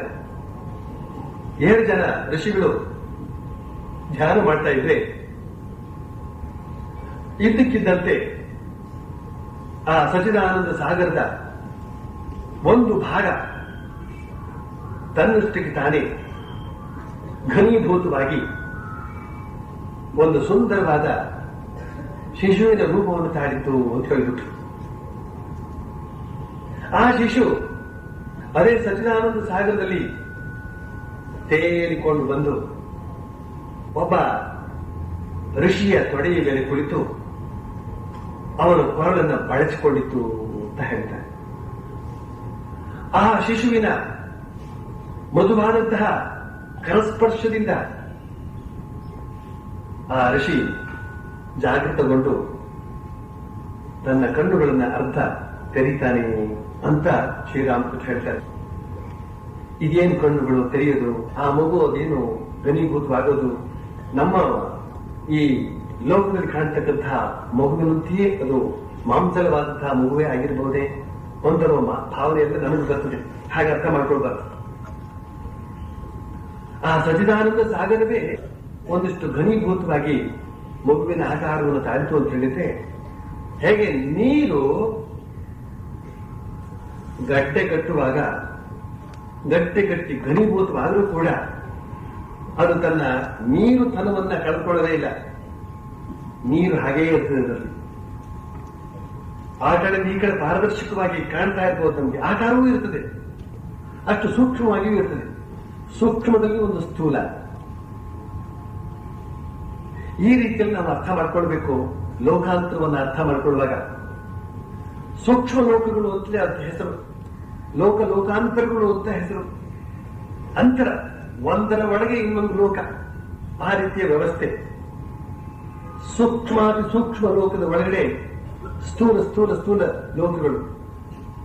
ಕಠೋಪನಿಷತ್ತಲ್ಲಿ ಒಂದು ಲೋಕದ ಹೆಸರು ಬರ್ತದೆ, ಆನಂದ ಅಂತ ಹೇಳ್ತಕ್ಕಂಥ ಒಂದು ಲೋಕ. ಆನಂದ, ನಂದ ಅಂದ್ರೆ ಆನಂದ. ಆ ಆನಂದ ಇಲ್ಲ. ಆನಂದ ಅಂತಂದ್ರೆ ಶುಷ್ಕವಾದಂತಹ ಒಂದು ಲೋಕ ಅಂತ. ಯಾರು ಆ ವಾಜಸ್ರವಸ್ಸನ್ನಂತೆ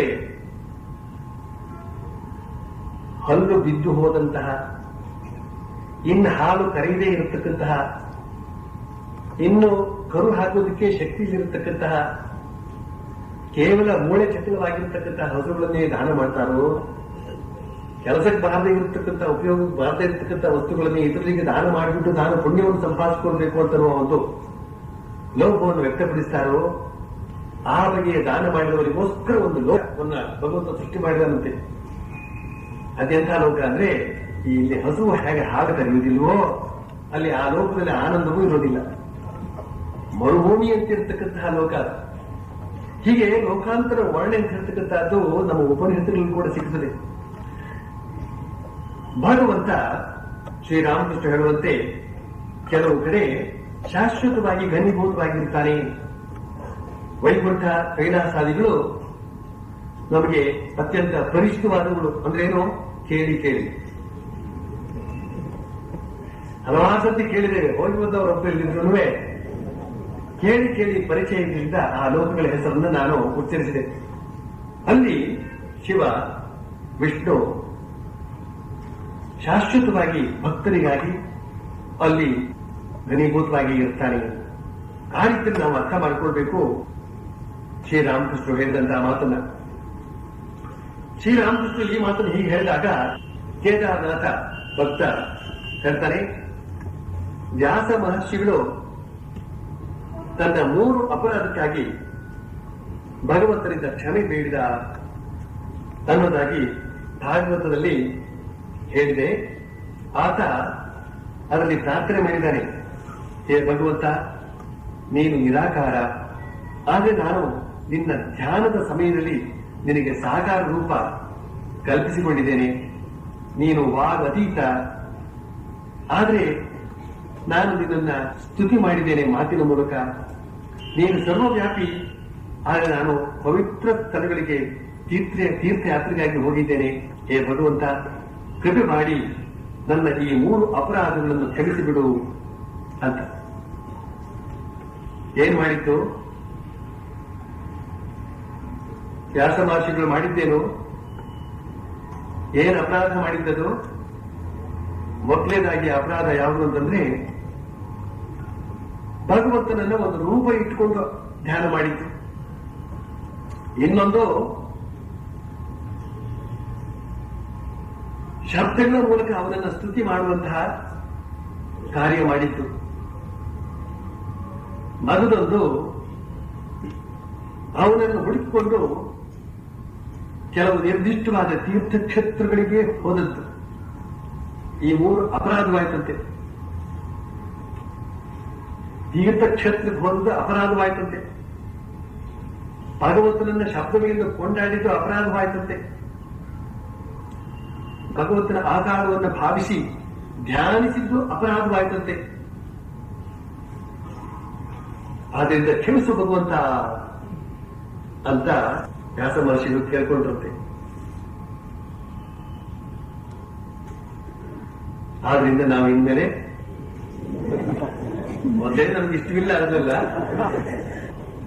ಈಗ ಅದೆಲ್ಲ ತಪ್ಪಾಗುತ್ತೆ ಅಂತ ವ್ಯಾಸ ಮಹರ್ಷಿಗಳು ಹೇಳಿದ್ದಾರೆ. ಆದ್ರಿಂದ ತೀರ್ಥಕ್ಷೇತ್ರಕ್ಕೂ ಹೋಗೋದು ಬೇಡ, ಬಂದೆಗೆ ಬರೋದು ಬೇಡ, ಸ್ತೋತ್ರ ಮಾಡೋದು ಬೇಡ, ಧ್ಯಾನಿಸೋದು ಬೇಡ.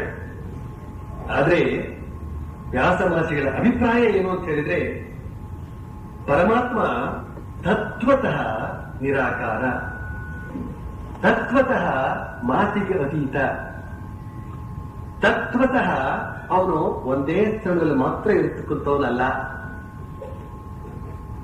ಅಂತನ್ನೋದು ವ್ಯಾಸ ಮಹರ್ಷಿಗಳಿಗೆ ಅರಿವಾದಾಗ ಅವರಿಂದ ಈ ಪ್ರಾರ್ಥನೆ ಬಂತು.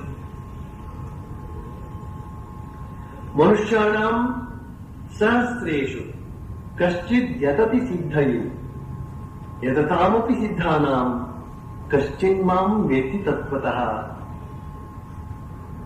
ಶ್ರೀಕೃಷ್ಣ ಹೇಳ್ತಾರೆ, ನನ್ನನ್ನ ತತ್ವತಃ ತಿಳಿತಕ್ಕಂಥವನು ಕೋಟಿಗೊಬ್ಬ.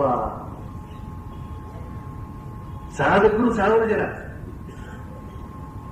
ಅಂತ ಸಾಧಕರ 1000 ಜನರಲ್ಲಿ ಯಾವನೋ ಒಬ್ಬ ಸಿದ್ಧನಾಗ್ತಾನೆ. ಅಂತಹ 1000 ಸಿದ್ಧರಲ್ಲಿ ಯಾವನೋ ಒಬ್ಬ ತತ್ವತಃ ನನ್ನನ್ನು ಅರ್ಥ ಮಾಡ್ಕೊಳ್ತಾನೆ.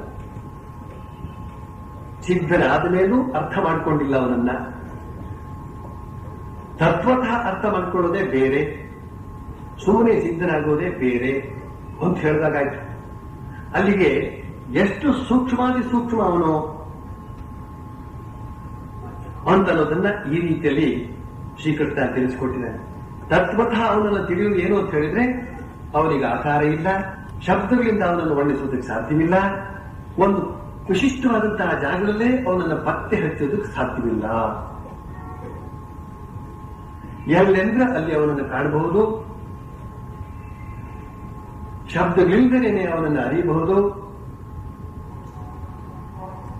ಅವನನ್ನ ಎಲ್ಲೆಲ್ಲೂ ಭಾವಿಸಬೇಕು. ಈಶಾವಾಸ್ಯಮಿದಂ ಸರ್ವಂ ಯತ್ಕಿಂಚ ಜಗತ್ಯಾಂ ಜಗತ್. ಇದು ತತ್ವತಃ ಅವನನ್ನು ಅರ್ಥ ಮಾಡಿಕೊಳ್ತಕ್ಕಂತಹ ರೀತಿ. ಇಂತಹದ್ದು ನನ್ನಿಂದ ಸಾಧ್ಯವಾಗದೆ, ನಾನು ನಿನ್ನನ್ನು ಕೊಂಡಾಡಿದೆ, ನಿನ್ನ ರೂಪವನ್ನ ಧ್ಯಾನಿಸಿದೆ ಮತ್ತು ನಿನ್ನ ಹುಡ್ಕೊಂಡು ತೀರ್ಥಕ್ಷೇತ್ರಗಳಿಗೆ ಹೋದೆ, ಇದು ತಪ್ಪಾಯಿತು ಅಂತ ಈ ರೀತಿಯಲ್ಲಿ ಹೇಳಿದ ಅಷ್ಟೇ. ನಿಜವಾದ ತಪ್ಪಲ್ಲ ಅದು. ಆದರೆ ಆ ಒಂದು ಅನಂತತೆಗೆ ಹೋಲಿಸಿ ನಾವು ನೋಡಿದಾಗ ಇದು ಒಂದು ಬಗೆಯಿಂದ ತಪ್ಪಾಯಿತು ಅಂತ ಅಷ್ಟೇ ಅರ್ಥ. ವ್ಯಾಸ ಮಹರ್ಷಿಗಳು ಆ ರೀತಿ ಹೇಳಿದಾಗ ಇದರ ಅರ್ಥ ಏನಾಯಿತು ಅಂತ ಹೇಳಿದ್ರೆ, ಭಗವಂತನನ್ನ ಅವನ ನಿಜ ಸ್ವರೂಪಕ್ಕಿಂತ ಸ್ವಲ್ಪ ಕೆಳಭಾವದಿಂದ ಅರ್ಥೈಸಿಕೊಂಡಂತೆ ಆಯಿತು. ತಾನು ಮಾಡಿದಂತಹ ತಪ್ಪು ಆಪಗೆ ಇತ್ತು ಅಂತ ಹೇಳಿದಂತ ಆಯ್ತು. ಅಂದ್ರೆ ಅಂಡರ್ ಎಸ್ಟಿಮೇಟ್ ಮಾಡೋದಂತ ಒಂದು ಇಂಗ್ಲಿಷಲ್ಲಿ ಶಬ್ದ ಇದೆ. ಅಂಡರ್ ಎಸ್ಟಿಮೇಟ್, ಅವನ ಯೋಗ್ಯತೆ ಎಷ್ಟೋ ಅದಕ್ಕಿಂತ ಕೆಳಭಾವದಿಂದ ಅರ್ಥ ಮಾಡ್ಕೊಳ್ಳೋದು.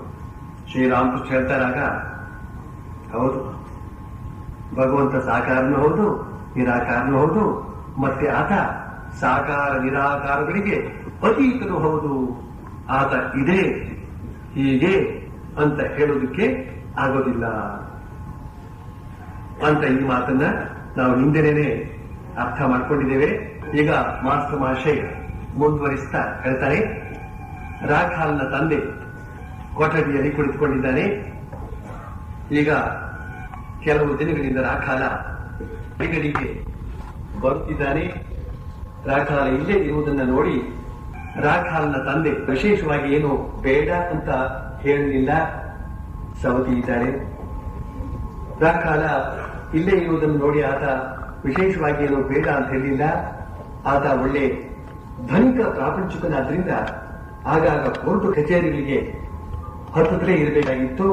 ಪರಮಹಂಸರನ್ನು ನೋಡೋದಕ್ಕಾಗಿ ಅನೇಕ ಮಂದಿ ವಕೀಲರು, ಡೆಪ್ಯೂಟಿ ಮ್ಯಾಜಿಸ್ಟ್ರೇಟ್ಗಳು ಬರುತ್ತಿದ್ದುದರಿಂದ ಅವರನ್ನೇ ಸಮಾಲೋಚಿಸಲು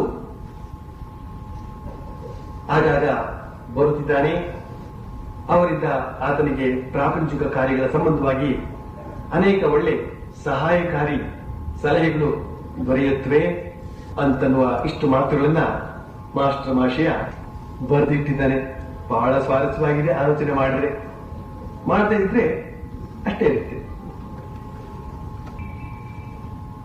ಒಂದನೇದಾಗಿ ಶ್ರೀರಾಮಕೃಷ್ಣ ಬಳಿಯಲ್ಲಿ ರಾಖಾಲ ಇದ್ದಾನೆ. ರಾಖಾಲ ಯಾರು, ಎಂಥವನು ಅನ್ನೋದನ್ನೆಲ್ಲ ಮುಂದೆ ನೋಡ್ಲಿಕ್ಕಿದ್ದೇವೆ ನಾವು. ಬ್ರಹ್ಮಾನುಭವಿ ಅಂತನ್ನುವ ಪುಸ್ತಕದಲ್ಲಿ ಈ ರಾಖಾಲ ಯಾರು, ಏನು, ಎಂಥವನು ಅಂತ ಹೇಳ್ತಕ್ಕಂಥದ್ದನ್ನ ನೀವನ್ನೆಲ್ಲ ನೋಡಿದ್ದೀರಿ. ಎರಡನೇದಾಗಿ ಮಾಸ್ಟರ್ ಮಹಾಶಯ ಬರಿತಾ ಇದ್ದಾನೆ, ರಾಖಾಲಿಗೆ ಒಬ್ಬಳು ಮಲತಾಯಿ ಇದ್ದಾಳೆ ಅಂತ. ಆ ಕಾರಣಕ್ಕಾಗಿ ಏನು ಶ್ರೀರಾಮಕೃಷ್ಣ ಬಳಿಗೆ ಬರ್ತಾ ಇದ್ದದ್ದಲ್ಲ ಆತ ಒಳ್ಳೆಯ ಮುಮುಕ್ಷು, ಶ್ರೀರಾಮಕೃಷ್ಣ ಹೇಳಿದಂತೆ ನಿತ್ಯ ಸಿದ್ಧ, ಅದಕ್ಕೋಸ್ಕರ ಬರ್ತಾ ಇದ್ದಾನೆ. ಇಲ್ಲಿ ಇನ್ನೊಂದು ಬಹಳ ಮುಖ್ಯವಾದಂತಹ ವಿಚಾರ ಏನಪ್ಪಾ ಅಂತಂದ್ರೆ, ರಾಖಾಲ್ನ ತಂದೆ ಶ್ರೀರಾಮಕೃಷ್ಣ ಬಳಿಗೆ ಬರ್ತಾ ಇದ್ದಿತ್ತು ಒಂದನೇದಾಗಿ ಮಗನನ್ನ ನೋಡ್ಕೊಂಡು ಹೋಗೋದಕ್ಕೆ. ಇದು ಸಹಜವಾದದ್ದೇ. ಆದ್ರೆ ಮಾಸ್ಟರ್ ಮಹಾಶಯ ಇನ್ನೊಂದು ಮಾತು ಬರೀತಾನೆ, ಅವನು ಧನಿಕ ಪ್ರಾಪಂಚಿಕನಾದ್ದರಿಂದ ಆಗಾಗ ಕೋರ್ಟು ಕಚೇರಿಗೆ ಹತ್ತಲೇ ಇರಬೇಕಾಗ್ತಿತ್ತು ಅಂತ. ಧನಿಕ ಪ್ರಾಪಂಚಿಕ ಶಬ್ದ ಹೇಗೆ ಉಪಯೋಗಿಸಿದನಾತ. ಧನಿಕ ಧಾರ್ಮಿಕನೂ ಆಗಬಹುದು. ಧನಿಕ ಧಾರ್ಮಿಕನಾದ್ರೆ ಅವನು ಶ್ರೀಮಂತ. ಧನಿಕ ಪ್ರಾಪಂಚಿಕನಾದ್ರೆ ಅವನು ಹಣವಂತ. ಶ್ರೀ ಅಂತಂದ್ರೆ ಧನವನ್ನ ಧಾರ್ಮಿಕ ಕಾರ್ಯಗಳಿಗೆ ಉಪಯೋಗಿಸಿ ಭಗವತ್ ಪ್ರೇಮಾದಿ ದೈವಿ ಗುಣಗಳನ್ನು ಬೆಳೆಸ್ಕೊಳ್ತಕ್ಕಂಥವನು. ಹಣವಿದ್ದರೂ ಕೂಡ ಧರ್ಮ ಕಾರ್ಯಗಳಲ್ಲಿ ನಿರತನಾಗಿರತಕ್ಕಂಥವನು ಅವನು ಶ್ರೀಮಂತ. ಇನ್ನು ಪ್ರಾಪಂಚಿಕ ವಿಚಾರದಲ್ಲಿ ತೊಡಗಿರತಕ್ಕಂಥವನು ಧನವಂತ. ಇನ್ನೊಂದು ವಿಚಾರ ಏನಪ್ಪಾ ಅಂತಂದ್ರೆ, ಈ ಬಗೆಯ ಪ್ರಾಪಂಚಿಕತೆ ಇತ್ತು ಅಂತ ಹೇಳಿದ್ರೆ ಕೋರ್ಟು ಕಚೇರಿಗಳಿಗೆ ಹತ್ತತಕ್ಕಂಥ ಒಂದು ಪ್ರಮೇಯ ಬಂದೇ ಬರ್ತದೆ. ಅದು ಯಾವ ರೀತಿ ಬರ್ತದೆ ಅಂತ ಹೇಳ್ತಕ್ಕಂಥದ್ದು ನನಗೆ ಹೆಚ್ಚಾಗಿ ಗೊತ್ತಿದ್ದರಿಂದ, ಆದ್ರೆ ಕೋರ್ಟು ಕಚೇರಿಯಲ್ಲಿ ಹತ್ತಾರೆ ಅಂತ ಹೇಳ್ತಕ್ಕಂಥ ಮಾತಿಗೆ ನಮಗೂ ಗೊತ್ತಾಗ್ತದೆ. ಜೊತೆಲಿ ಇನ್ನೊಂದು ಮಾತನ್ನು ಹೇಳ್ತಾರೆ ಮಾಸ್ಟರ್ ಮಹಾಶಯ. ಶ್ರೀರಾಮಕೃಷ್ಣ ಬಳಿಗೆ ಅನೇಕ ಮಂದಿ ವಕೀಲರು, ಡೆಪ್ಯೂಟಿ ಮ್ಯಾಜಿಸ್ಟ್ರೇಟ್ಗಳು ಕೂಡ ಬರ್ತಾ ಇದ್ರು. ಅವ್ರ ಜೊತೆಲಿ ಸಮಾಲೋಚನೆ ಮಾಡೋದು ಕೂಡ ಅನುಕೂಲವಾಗ್ತಾ ಇತ್ತು ಅಂತ ದೃಷ್ಟಿಯಿಂದ ಬರ್ತಾ ಇದ್ದ. ಕೇವಲ ಶ್ರೀರಾಮಕೃಷ್ಣ ನೋಡ್ಕೊಂಡು ಹೋಗೋದಕ್ಕೋಸ್ಕರ ಬರ್ತಾ ಇದ್ದ ಅಂತ ಅರ್ಥ ಅಲ್ಲ. ಹೇಗಿದೆ ನೋಡಿ, ಒಂದು ದೇವಸ್ಥಾನಕ್ಕೆ ಬರ್ತಾ ಇದ್ರು ಕೂಡ ಕೆಲವರು ಯಾರ್ಯಾರು ಯಾತಾಯಾತಕ್ಕೋಸ್ಕರ ಬರ್ತಾರೆ ಅಂತ ಹೇಳೋದು ಬಹಳ ಕಷ್ಟ. ದೇವಸ್ಥಾನಕ್ಕೆ ಹೋದವನ್ನೆಲ್ಲ ಭಕ್ತು ಅಂತ ಕರೀಲಿಕ್ಕೆ ಕಷ್ಟ ಅಂತ ಅನ್ನೋದು ಇಲ್ಲಿ ಗೊತ್ತಾಗುತ್ತೆ. ಅಲ್ಲಿ ಆ ಮ್ಯಾಜಿಸ್ಟ್ರೇಟ್ಗಳು, ವಕೀಲರು ಇವರ ಮೂಲಕ ಹಲವಾರು ಸಲಹೆಗಳು ಸಿಕ್ಕುತ್ತವೆ, ಲಾಭ ಆಗ್ತದೆ, ಅನುಕೂಲವಾಗ್ತದೆ ಅಂತ ಹೇಳ್ತಕ್ಕಂಥ ದೃಷ್ಟಿಯಿಂದ ಬರ್ತಾ ಇದ್ದಾನೆ ಅಂತ ಹೇಳ್ತಕ್ಕಂಥ ಮಾತನ್ನು ಮಾಸ್ಟರ್ ಇಲ್ಲಿ ಬಯಲುಪಡಿಸಿದ್ದಾನೆ. ಈ ಮಾತನ್ನು ಕೇಳಿದಾಗ ನನಗೊಂದು ಮಾತು ನೆನಪಾಗುತ್ತೆ. ಇಲ್ಲಿ ಮಂತ್ರ ದೀಕ್ಷೆ ಅಂತ ಹೇಳ್ತಕ್ಕಂಥ ಕೊಡುವ ಕಾರ್ಯಕ್ರಮ ಇದೆ ಅಂತ ಹೇಳ್ತಕ್ಕಂಥದ್ದು ವಿಚಾರ ನಿಮಗೆ ಎಷ್ಟೋ ಜನರಿಗೆ ಗೊತ್ತಿದೆ.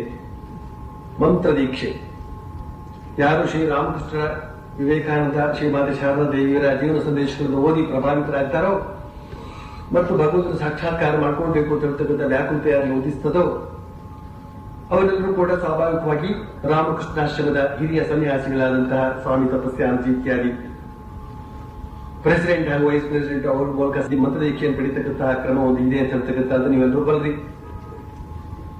ಹಾಗೆ ಒಂದಾನೊಂದು ವರ್ಷ ಮಂತ್ರ ದೀಕ್ಷೆಯನ್ನ ಪಡೆದಂತಹ ಗುಂಪಿನಲ್ಲಿ ಒಬ್ರು ಡಾಕ್ಟರ್ ಒಂದು ಹಳ್ಳಿ ಪ್ರದೇಶದಿಂದ ಬಂದಂತಹವರು ಬಂದಿದ್ದಾರೆ. ಹಲವಾರು ಜನ ಮಂತ್ರ ದೀಕ್ಷೆಯನ್ನು ಪಡೆದಿದ್ದಾರೆ. ಊಟ ಎಲ್ಲ ಮುಗಿದಿದೆ, ಎಲ್ಲ ಬಂದ್ರು ಈ ಕಡೆಗೆ. ಅದು ಇದು ಮಾತನಾಡ್ತಾ ಇದ್ದಾರೆ, ಒಬ್ಬರೊಬ್ಬರು ಪರಿಚಯ ಮಾಡಿಕೊಡ್ತಾ ಇದ್ದಾರೆ, ನೀವ್ಯಾರು ಅಂತ. ನಾನು ಅಲ್ಲೇ ಓಡಾಡ್ಕೊಂಡಿದ್ದೆ. ಹೀಗೆ ಆ ದಾರಿಯಾಗಿ ಬರ್ತಾ ಇದ್ದೆ. ಆ ಡಾಕ್ಟರ್ ಹೇಳಿದ್ರು, ಒಬ್ಬರನ್ನು ಪರಿಚಯ ಮಾಡಿಕೊಂಡು. ಅವ್ರು ಯಾರನ್ನು ಪರಿಚಯ ಮಾಡಿಕೊಂಡ್ರು ಅಂತ ಹೇಳಿದ್ರೆ ಅವರೊಬ್ರು ಮ್ಯಾಜಿಸ್ಟ್ರೇಟ್, ಆದ್ರೆ ರಿಟೈರ್ಡ್. ಅವ್ರು ಏನ್ ಮಾಡಕ್ ಸಾಧ್ಯ ಇಲ್ಲ, ಆದ್ರೂ ಕೂಡ ಅವರು ಮ್ಯಾಜಿಸ್ಟ್ರೇಟ್. ಅವ್ರನ್ನ ನೋಡಿದಾಗ ಈ ಡಾಕ್ಟ್ರು ಒಂದು ಉದ್ಗಾರ ಮಾಡಿದ್ರು, ಅಯ್ಯೋ ನಾವು ಮಂತ್ರ ದೀಕ್ಷೆ ತೆಗೆದುಕೊಂಡು ಎಷ್ಟು ಪ್ರಯೋಜನ ಆಯ್ತು, ಎಂತೆಂತಹ ದೊಡ್ಡ ದೊಡ್ಡ ವ್ಯಕ್ತಿಗಳೆಲ್ಲ ನಾವು ಪರಿಚಿತರಾಗ್ತಿದ್ದಾರೆ ಅಂತ ಅನ್ನುವ ಮಾತನ್ನು ಕೇಳಿದಾಗ ನನಗೆ ತಲೆ ಮೇಲೆ ಸಿಡ್ಲು ಬಡದಾಗೆ ಆಯ್ತು.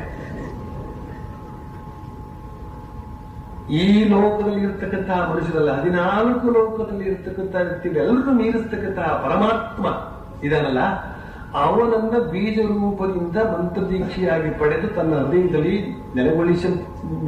ನೆಲೆಗೊಳಿಸಿಕೊಂಡಿದ್ದಾನೆ. ಗುರುಗಳ ಸಹಾಯದಿಂದ ಅವನ ಹೃದಯದಲ್ಲಿ ಪರಮಾತ್ಮ ನೆಲೆಗೊಂಡಿದ್ದಾನೆ. ಈಗ ಮಂತ್ರದೀಕ್ಷೆಯ ಮೂಲಕ ಸಾಕ್ಷಾತ್ ಪರಮಾತ್ಮನೇ ಸಿಕ್ಕಿದ್ದಾನೆ. ಅವನಿಗಿಂತ ದೊಡ್ಡವರು ಇನ್ಯಾರು ಇರುವುದು ಸಾಧ್ಯವಿಲ್ಲ. ಅದನ್ನ ಅವನು ಅರಿಯಲಾರದೆ, ಭಾವಿಸಲಾರದೆ, ಈ ಯಾವನೋ ಒಬ್ಬ ರಿಟೈರ್ಡ್ ಮ್ಯಾಜಿಸ್ಟ್ರೇಟ್ ಅವನ ಕೈಲಿ ಏನ್ ಮಾಡೋಕ್ಕೂ ಸಾಧ್ಯ ಇಲ್ಲ. ಅವನನ್ನ ದೊಡ್ಡ ಮನುಷ್ಯ ಎಂಥೋ ಸಹವಾಸ ಆಯ್ತು, ನಮ್ಗೆ ಈ ಮಂತ್ರದೀಕ್ಷೆಯಲ್ಲಿ ಎಷ್ಟು ಪ್ರಯೋಜನ ಆಯ್ತು ಅಂತ ಹೇಳ್ತಕ್ಕಂಥ ಭಾವನೆ ಅವನು ವ್ಯಕ್ತಪಡಿಸಿದಾಗ, ಆಹಾ, ನಾವೆಂಥ ಅಮೂಲ್ಯ ರತ್ನವನ್ನ ಎಷ್ಟೊಂದು ಸದರವಾಗಿ ಭಾವಿಸ್ತೇವೆ. ಶ್ರೀಮಾತೆ ಶಾರದಾ ದೇವಿಯವರು ಹೇಳಿದ್ರು, ಬಹಳ ಸ್ವಾರಸ್ಯವಾಗಿದೆ. ಗಂಗಾ ನದಿಗೆ ಹಲವಾರು ಮೆಟ್ಲು, ಆ ಮೆಟ್ಲಿಗೆ ಕಲ್ಲುಗಳನ್ನು ಉಪಯೋಗಿಸ್ತಾರೆ. ಆ ಕಲ್ಲುಗಳನ್ನು ಉಪಯೋಗಿಸುವಾಗ ಅದರಲ್ಲಿ ಒಂದು ಬಗೆಯ ಕಲ್ಲು, ಅದು ಪಚ್ಚೆ ಕಲ್ಲು, ಅತ್ಯಂತ ಅಮೂಲ್ಯವಾದಂತಹ ಬೆಲೆ ಬಾಳ್ತಕ್ಕಂತಹ ಕಲ್ಲು. ಅದನ್ನು ಕೂಡ ಸರಿಯಾಗಿ ನಯಗೊಳಿಸಿ ಅದನ್ನು ಜೋಡಿಸಿಟ್ಬಿಟ್ಟಿದ ಆ ಕಲ್ಲನ್ನು ಕೂಡ. ಯಾಕೆಂತಂದ್ರೆ ಆ ಕಲ್ಲು ಅಡ್ಡವನಿಗೆ ಅದರ ಮಹಿಮೆ ಏನೊಂದು ಗೊತ್ತಿಲ್ಲ. ಅವನಿಗೆ ಆತಕ್ಕೆ ಅಲ್ಲಿಗೆ ಬಂದು ಸ್ನಾನ ಮಾಡ್ಕೊಂಡು ಹೋಗತಕ್ಕಂಥ ಯಾವನಿಗೂ ಕೂಡ ಗೊತ್ತಿಲ್ಲ. ಬಂದ್ರು, ಸ್ನಾನ ಮಾಡಿದ್ರು, ತಮ್ಮ ಕಾಲನ್ನ ಆ ಕಲ್ಲಿಗೆ ಹಾಕಿ ತಿಕ್ಕಿದ್ರು, ಕಾಲನ್ನು ಶುಚಿಗೊಳಿಸ್ಕೊಂಡು ಹೊರಟರು. ಒಬ್ಬ ಅಪ್ಸಾರಿ ಬಂದ, ಅವನು ಸ್ನಾನ ಮಾಡಿದ. ಹೀಗೆ ಅವನು ಕಾಲು ತಿಕ್ಕಕ್ಕೆ ಹೋದಾಗ ನೋಡಿದ ಅಮೂಲ್ಯವಾದಂತಹ ಕಲ್ಲು. ಇದನ್ನು ತಾನು ಉಪಯೋಗಿಸ್ಕೊಂಡ ಖಂಡಿತ ತನ್ನ ಬಡತನ ಅಂತಕ್ಕಂಥ ನಿವಾರಣೆ ಆಗುವ ನಿಜ ಅಂತ ಅಂದ್ಬಿಟ್ಟಿದ್ದೆ ಉಪಾಯವಾಗಿ ಅದಕ್ಕೆ ಸರಿಯಾದ ಇನ್ನೊಂದು ಕಗ್ಗಲ್ಲನ್ನ ಸಮಗೊಳಿಸಿ ಅದನ್ನ ಜೋಡಿಸಿ ಆ ಕಲ್ಲನ್ನು ಮೆಲ್ಲಿಗೆ ಎತ್ಕೊಂಡು ಹೊರಟೋದ. ಅವನು ಕತ್ಕೊಂಡು ಹೋದ ಅಂತ ಹೇಳ್ಬೋದು ಬೇಕಾದ್ರೆ, ಆದ್ರೆ ಕತ್ಕೊಂಡು ಹೋಗಿಲ್ಲ, ಎಲ್ಲರಿಗೆ ತಗೊಂಡು ಹೋದ ಅವನು. ಆದ್ರಿಂದ ಅದು ಕಳ್ತಾನ ಅಲ್ಲ. ಯಾಕೆಂದ್ರೆ ಯಾರಿಗೂ ಕೂಡ ಅದರ ಬೆಲೆ ಗೊತ್ತಿಲ್ಲ. ಅಂತಹ ಅಮೂಲ್ಯವಾದ ಕಲ್ಲನ್ನ ಬಾಕಿಯವರು ಕಾಲ್ ತಿಕ್ಕೋದಕ್ಕೆ ಉಪಯೋಗಿಸ್ಕೊಂಡ್ರೆ ಅದರ ಬೆಲೆ ಬಂದಂತಹ 10 ಸಾರಿ ಮಾತ್ರ ಅದನ್ನ ಮರ್ಯಾದೆಯನ್ನು ತಗೊಂಡು. ಪರಮಾತ್ಮನ ಬೆಲೆಯನ್ನ ಅರಿಯಬೇಕಾದ್ರೆ ನಮ್ಮಲ್ಲಿ ಆ ಬಗೆಯ ಒಂದು ತಯಾರಿ ಬೇಕಾಗುತ್ತೆ. ಶ್ರೀರಾಮಕೃಷ್ಣರು ಆ ಬಗೆಯ ಭಗವಂತನ ಅರಿವನ್ನು ನಾವು ಮೂಡಿಸುವುದಕ್ಕಾಗಿ, ಭಗವಂತನ ಮಹಿಮೆಯನ್ನು ಪರಿಚಯ ಮಾಡಿಸಿಕೊಡೋದಕ್ಕಾಗಿ ಆಗಮಿಸಿದ್ದಾರೆ. ಇಲ್ಲಿ ಈ ಉದಾಹರಣೆಯ ಮೂಲಕ ನಾವು ಅದನ್ನು ತಿಳಿದುಕೊಳ್ಳಬಹುದು. ಈಗ ಪರಮಹಂಸರು ಆಗಾಗ ರಾಖಾಲ್ನ ತಂದೆಯ ಕಡೆ ದೃಷ್ಟಿ ಹಾಕ್ತಾ ಇದ್ದಾರಂತೆ ಬರೀತಾನೆ ಮಾಸ್ಟರ್ ಮಹೇಶ್ವರ. ಆಗಾಗ ರಾಖಾಲ್ನ ತಂದೆಯ ಕಡೆ ದೃಷ್ಟಿ ಹಾಕ್ತಾ ಇದ್ದಂತೆ. ಯಾಕಿರ್ಬೋದು? ಅವರ ಇಚ್ಛೆ ಏನು ಅಂತಂದ್ರೆ, ಬರೀತಾನೆ ಮಾಸ್ಟರ್ ಮಾಷಿಯ, ರಾಖಾಲ ಖಾಯಂ ಆಗಿ ತಮ್ಮೊಡನೆಯೇ ದಕ್ಷಿಣ ಏಷ್ಯಲ್ಲಿ ಇದ್ದು ಬಿಡಬೇಕು ಅಂತ. ಅದಕ್ಕೆ ತಂದೆ ಏನು ತೊಂದರೆ ಕೊಡ್ತಾನೋ ಹೇಗೆ, ತಂದೆಗೆ ಇವನು ಇಲ್ಲಿ ಖಾಯಂ ಆಗಿ ಇಲ್ಲೇ ಇದ್ಬಿಟ್ರೆ, ಕ್ರಮೇಣ ಅವನು ಸನ್ಯಾಸಿ ಆಗ್ಬಿಟ್ರೆ ತಂದೆದೇನೋ ಅಭ್ಯಂತರ ಇಲ್ಲ ತಾನೇ, ಅಭ್ಯಂತರ ಇದೆಯೋ ಇಲ್ವೋ ಏನೋ ಅಂತನ್ನೋದನ್ನ ಮನೋಭಾವನೆ ತಿಳ್ಕೊಳ್ಳೋದಕ್ಕೋಸ್ಕರ ರಾಖಾಲ್ನ ತಂದೆ ಕಡೆ ನೋಡ್ತಾ ಇದ್ದಾರಂತೆ. ಶ್ರೀರಾಮಕೃಷ್ಣರು ರಾಖಾಲ್ನ ತಂದೆಗೆ ಮತ್ತು ಭಕ್ತರಿಗೆ ಹೇಳ್ತಾ ಇದ್ದಾರೆ, ಆಹಾ, ರಾಖಾಲ ಈಗ ಕೆಲವು ಕಾಲದಿಂದ ಎಂತ ಒಳ್ಳೆ ಗುಣಗಳನ್ನು ಬೆಳೆಸ್ಕೊಂಡು ಬಿಟ್ಟಿದ್ದಾನೆ. ಆತನ ಮುಖವನ್ನು ದೃಷ್ಟಿಸಿ ನೋಡಿ, ಆಗಾಗ ತುಟಿಗಳು ಅಲುಗಾಡ್ತಿರುತ್ತವೆ. ಆಂತರದಲ್ಲಿ ಆತ ಭಗವನ್ ನಾಮೋಚ್ಚಾರಣೆ ಮಾಡ್ತಿರುವುದರಿಂದ ಆತನ ತುಟಿಗಳು ಅಲುಗಾಡ್ತಾ ಇವೆ. ಇದು ಬಹಳ ಅದ್ಭುತವಾದಂತಹ ಮಾತು. ಆಧ್ಯಾತ್ಮಿಕ ಸಾಧಕ ಪ್ರಾಮಾಣಿಕ ಭಾವದಿಂದ ಸಾಧನೆಯನ್ನು ಮಾಡಿ ಮುಂದುವರಿದಿದ್ದೆ ಆದ್ರೆ ಅವನಲ್ಲಿ ಯಾವ ಬಗೆಯ ಶುಭ ಲಕ್ಷಣಗಳು ಕಾಣುತ್ತವೆ ಅಂತನ್ನೋದಕ್ಕೆ ಇಲ್ಲಿ ಒಂದು ಉದಾಹರಣೆ ಸಿಗ್ತದೆ ಅವನಿಗೆ. ರಾಖಾಲ ಶ್ರೀರಾಮಕೃಷ್ಣನಿಂದ ಮಂತ್ರ ದೀಕ್ಷೆಯನ್ನು ಪಡೆದು ಜಪ ಮಾಡ್ತಾ ಇದ್ದಾನೆ. ಅದನ್ನು ಎಷ್ಟು ಮಟ್ಟಿಗೆ ಮಾಡಿದಾನೆ ಅಂತ ಹೇಳಿದ್ರೆ, ಅವನು ಈಗ ಅಲ್ಲಿ ಕುಳಿತುಕೊಂಡು ಜಪ ಮಾಡ್ತಾ ಇಲ್ಲ, ಅವನು ಸುಮ್ಮನೆ ಕುಳಿತುಕೊಂಡಿದ್ದಾನೆ. ಆದ್ರೆ ಅವನ ತುಟಿಗಳು ಅಲಗಾಡ್ತಾ ಇದೆಯಂತೆ. ಅಂದ್ರೆ ಆಂತರ್ಯದಲ್ಲಿ ಅವನು ಜಪ ಮಾಡ್ತಾ ಇದ್ದಾನೆ, ಆದ್ರಿಂದ ಹೊರಗಡೆ ಅದರ ಬಾಹಿರವಾಗಿ ಸ್ವಲ್ಪ ಅದು ಕಂಡು ಬರ್ತಾ ಇದೆ ಅಂತ ಮಾತನ್ನ ಶ್ರೀರಾಮಕೃಷ್ಣ ಪತ್ತೆ ಹಚ್ಚಿ ಹೇಳ್ತಾ ಇದ್ದಾರೆ. ಜೊತೆಲಿ ಇನ್ನೊಂದು ಮಾತು ಹೇಳ್ತಾರೆ, ರಾಖಾಲ ಈಗ ಎಂತೆಂತ ಒಳ್ಳೆ ಗುಣಗಳನ್ನೆಲ್ಲ ಬೆಳೆಸ್ಕೊಂಡು ಬಿಟ್ಟಿದ್ದಾನೆ ಅಂತ. ಒಳ್ಳೆಯ ಗುಣಗಳನ್ನ ಬೆಳೆಸಿಕೊಳ್ಳುವಂತಹದ್ದು ಭಗವಂತ ಅನಂತ ಕಲ್ಯಾಣ ಗುಣಗಣ ಭೂಷಿತ. ಅನಂತ ಕಲ್ಯಾಣ ಗುಣಗಳು ಸಹಸ್ರನಾಮಗಳಿಂದ ಅವನನ್ನು ಕೊಂಡಾಡಲ್ಪಡುತ್ತದೆ. ಸಹಸ್ರನಾಮಗಳು ಅವನನ್ನು ಕೊಂಡಾಡ್ತಾ ಇವೆ. ಒಂದೊಂದು ನಾಮವೂ ಕೂಡ ಅವನನ್ನು ಗುಣವನ್ನ ಹೇಳ್ತಾ ಇವೆ. ಅಂತಹ ಪರಮಾತ್ಮನನ್ನು ಯಾರು ಧ್ಯಾನಿಸ್ತಾರೋ ಆ ಪರಮಾತ್ಮನ ಗುಣಗಳೆಲ್ಲ ಇವನಂತಾಗಬೇಕು. ಯದ್ಭಾವಂ ತದ್ಭವತಿ. ಯಾರನ್ನು ಕುರಿತಾಗಿ ನಾವು ಭಾವಿಸ್ತೇವೋ ಅವರ ಗುಣಗಳೆಲ್ಲ ನಮ್ಮಲ್ಲಿ ಬರಲೇಬೇಕು. ಭಗವಂತನನ್ನು ನಾವು ವಿಶೇಷವಾಗಿ ಭಾವಿಸದೆ ಆದ್ರೆ ನಮ್ಮಲ್ಲಿ ದಯಾಗುಣ ಆಗಿರ್ತಕ್ಕಂಥದ್ದು ಬರಬೇಕು. ಯಾಕಂತಂದ್ರೆ ಭಗವಂತ ಪರಿಪೂರ್ಣವಾದಂತಹ ದಯಾಸಾಗರ. ಭಗವಂತನನ್ನು ನಾನು ಭಾವಿಸಿದಲ್ಲಿ ನಮ್ಮಲ್ಲಿ ಜ್ಞಾನ ಆಗಿರ್ತಕ್ಕಂಥದ್ದು ಬರಬೇಕು. ಯಾಕಂತಂದ್ರೆ ಭಗವಂತ ಸರ್ವಜ್ಞ. ಭಗವಂತ ಆಗಿರ್ತಕ್ಕಂಥವರನ್ನು ನಾವು ಧ್ಯಾನಿಸಿದಲ್ಲಿ ನಾವು ಶಕ್ತರಾಗಬೇಕು. ಒಳ್ಳೇಬಾರದು, ಜೋಲು ಮೋರೆ ಹಾಕೊಳ್ಳೇಬಾರದು, ಸೋತೆ ಅಂತ ಹೇಳಲೇಬಾರದು. ಯಾಕೆಂದ್ರೆ ಭಗವಂತ ಸರ್ವಶಕ್ತ. ಅವನು ಕುರಿತಾಗಿ ಭಾವಿಸಿದಂತಹ ನಾವು ಕೂಡ ಅಶಕ್ತಿಯ ಮಾತನ್ನ ಆಡೋದಕ್ಕೆ ಪರ್ಮಿಷನ್ನೇ ಇಲ್ಲ.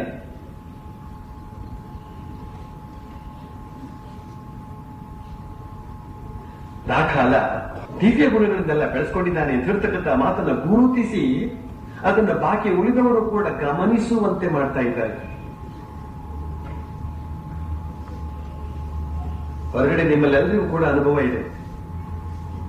ನಿಮ್ಮಲ್ಲಿ ಯಾರಾದ್ರೂ ಹೆಚ್ಚು ಕಡಿಮೆ ಮಾಡಿದ್ರೆ ಮಾತಲ್ಲೋ ಕೃತಿಯಲ್ಲೋ ನಿಮ್ಮ ಸ್ನೇಹಿತರು ಯಾರಾದ್ರೂ ಒಬ್ಬರು ಹೇಳಿರ್ಬೋದು, ಏನಪ್ಪಾ ಆಶ್ರಮಕ್ಕೆ ಇಷ್ಟೊಂದು ಹೋಗಿ ಮಾಡಿದ್ ಹೀಗೇನಾ, ಮಾಡೋದು ಹೀಗೇನಾ. ಆಶ್ರಮಕ್ಕೆ ಹೋದ ತಕ್ಷಣ ಆತ ಕೆಲವು ಸದ್ಗುಣ ಭರಿತನಾಗಿರಬೇಕು ಅಂತ ಅನ್ನುವ ನಿರೀಕ್ಷೆಯನ್ನ ಬಾಕಿ ಉಳಿದವರು ಮಾಡ್ತಾರೆ. ತಮ್ಮಿಂದಂತೂ ಸಾಧ್ಯವಿಲ್ಲ. ಆಶ್ರಮಕ್ಕೆ ಹೋಗ್ಬಿಟ್ಟು ಬಂದವರಾದ್ರೂ ಸರಿಯಾದ ರೀತಿಯಲ್ಲಿ ಸರಿಯಾದ ನಡವಳಿಕೆಯಿಂದ ಇರ್ತಾರೋ ಹೇಗೆ ಅಂತನ್ನೋದನ್ನ ಅವರು ಅಪೇಕ್ಷಿಸ್ತಾರೆ. ತಮ್ಮಿಂದ ಹೇಗಿದ್ರು ಆಗೋದಿಲ್ಲ. ನಾವು ಆಶ್ರಮಕ್ಕೆ ಬರ್ತಕ್ಕಂಥವ್ರಲ್ಲ, ನಾವು ನಾಸ್ತಿಕರೇ ಹೇಗಿದ್ದೇವೆ, ನೀವಾದ್ರೂ ಹೇಗಿದ್ದೀರಿ ಅಂತ ಹೇಳ್ತಕ್ಕಂಥ ಮಾತನ್ನ ಅವರು ತೆರೆದ ಕಣ್ಣಿಂದ ನೋಡೋದಕ್ಕೆ ಇಷ್ಟಪಡ್ತಾರೆ. ಹಾಗೇನೇನೆ ಯಾರು ಧ್ಯಾನ ಜಪಗಳಲ್ಲಿ ತೊಡಗಿರ್ತಾರೋ ಅವರಿಂದ ಆ ಭಗವಂತನ ಗುಣಗಳೆಲ್ಲ ವ್ಯಕ್ತವಾಗುವುದನ್ನ ಬಾಕಿ ಉಳಿದವರು ನಿರೀಕ್ಷಿಸ್ತಾರೆ. ಒಂದು ವೇಳೆ ಆ ವ್ಯಕ್ತಿಗೆ ಭಗವಂತನ ಸಾಕ್ಷಾತ್ಕಾರ ಆಗುತ್ತೋ ಬಿಡುತ್ತೋ ಆ ವಿಚಾರ ಪ್ರತ್ಯೇಕ, ಅದರಿಂದ ಯಾರಿಗೇನು ಪ್ರಯೋಜನ. ಆದ್ರೆ ಅವರಲ್ಲಿ ಇರ್ತಕ್ಕಂಥ ಸದ್ಗುಣಗಳು ಮಾತ್ರ ಬಹಳ ಮುಖ್ಯವಾದವುಗಳು. ಯಾಕೆಂತಂದ್ರೆ ಅಂತಹ ವ್ಯಕ್ತಿಯೊಂದಿಗೆ ನಾವು ಸ್ವಲ್ಪ ಬದುಕಬಹುದು, ಬದುಕಿ ಆನಂದದಿಂದ ಇರಬಹುದು. ಸಜ್ಜನರ ಸಂಗವದು ಹೆಜ್ಜೆಯನ್ನು ಮೆದ್ದಂತೆ ಅಂತಲೂ ಮಾತನ್ನ ಸರ್ವಜ್ಞ ಹೇಳ್ತಾನೆ. ಸಜ್ಜನರೊಂದಿಗೆ ಒಡನಾಡುವುದು ಅಂತ ಹೇಳಿದ್ರೆ ಅಷ್ಟು ಆನಂದ. ಹೆಜ್ಜೆಯನ್ನು ಅದಕ್ಕಿಂತ ರುಚಿಯಾದಂತಹ ಜೇನೇ ಇಲ್ಲ, ಸಿಹಿ ಮಧುರ. ಸಜ್ಜನರೊಂದಿಗೆ ಬದುಕಿದ್ರೆ ಆನಂದ ಜಾಸ್ತಿ ಅಂತ ಮಾತನ್ನು ನಾವು ಕಾಣ್ತೇವೆ. ಆ ಬಗೆಯ ಸಜ್ಜನಿಕೆ ಅಂತ ಹೇಳ್ತಕ್ಕಂಥದ್ದು ನಮ್ಮ ಭಗವದ್ ಧ್ಯಾನದ ಮೂಲಕ ನಮ್ಮಲ್ಲಿ ಪ್ರಾಪ್ತವಾಗ್ಬೇಕು. ಸಗಣಿಯವರೊಡನೆ ಸರಸಕ್ಕಿಂತ ಗಂಧದವರೊಡನೆ ಗುದ್ದಾಟ ಲೇಸು ಅಂತ ಮಾತಿದೆ.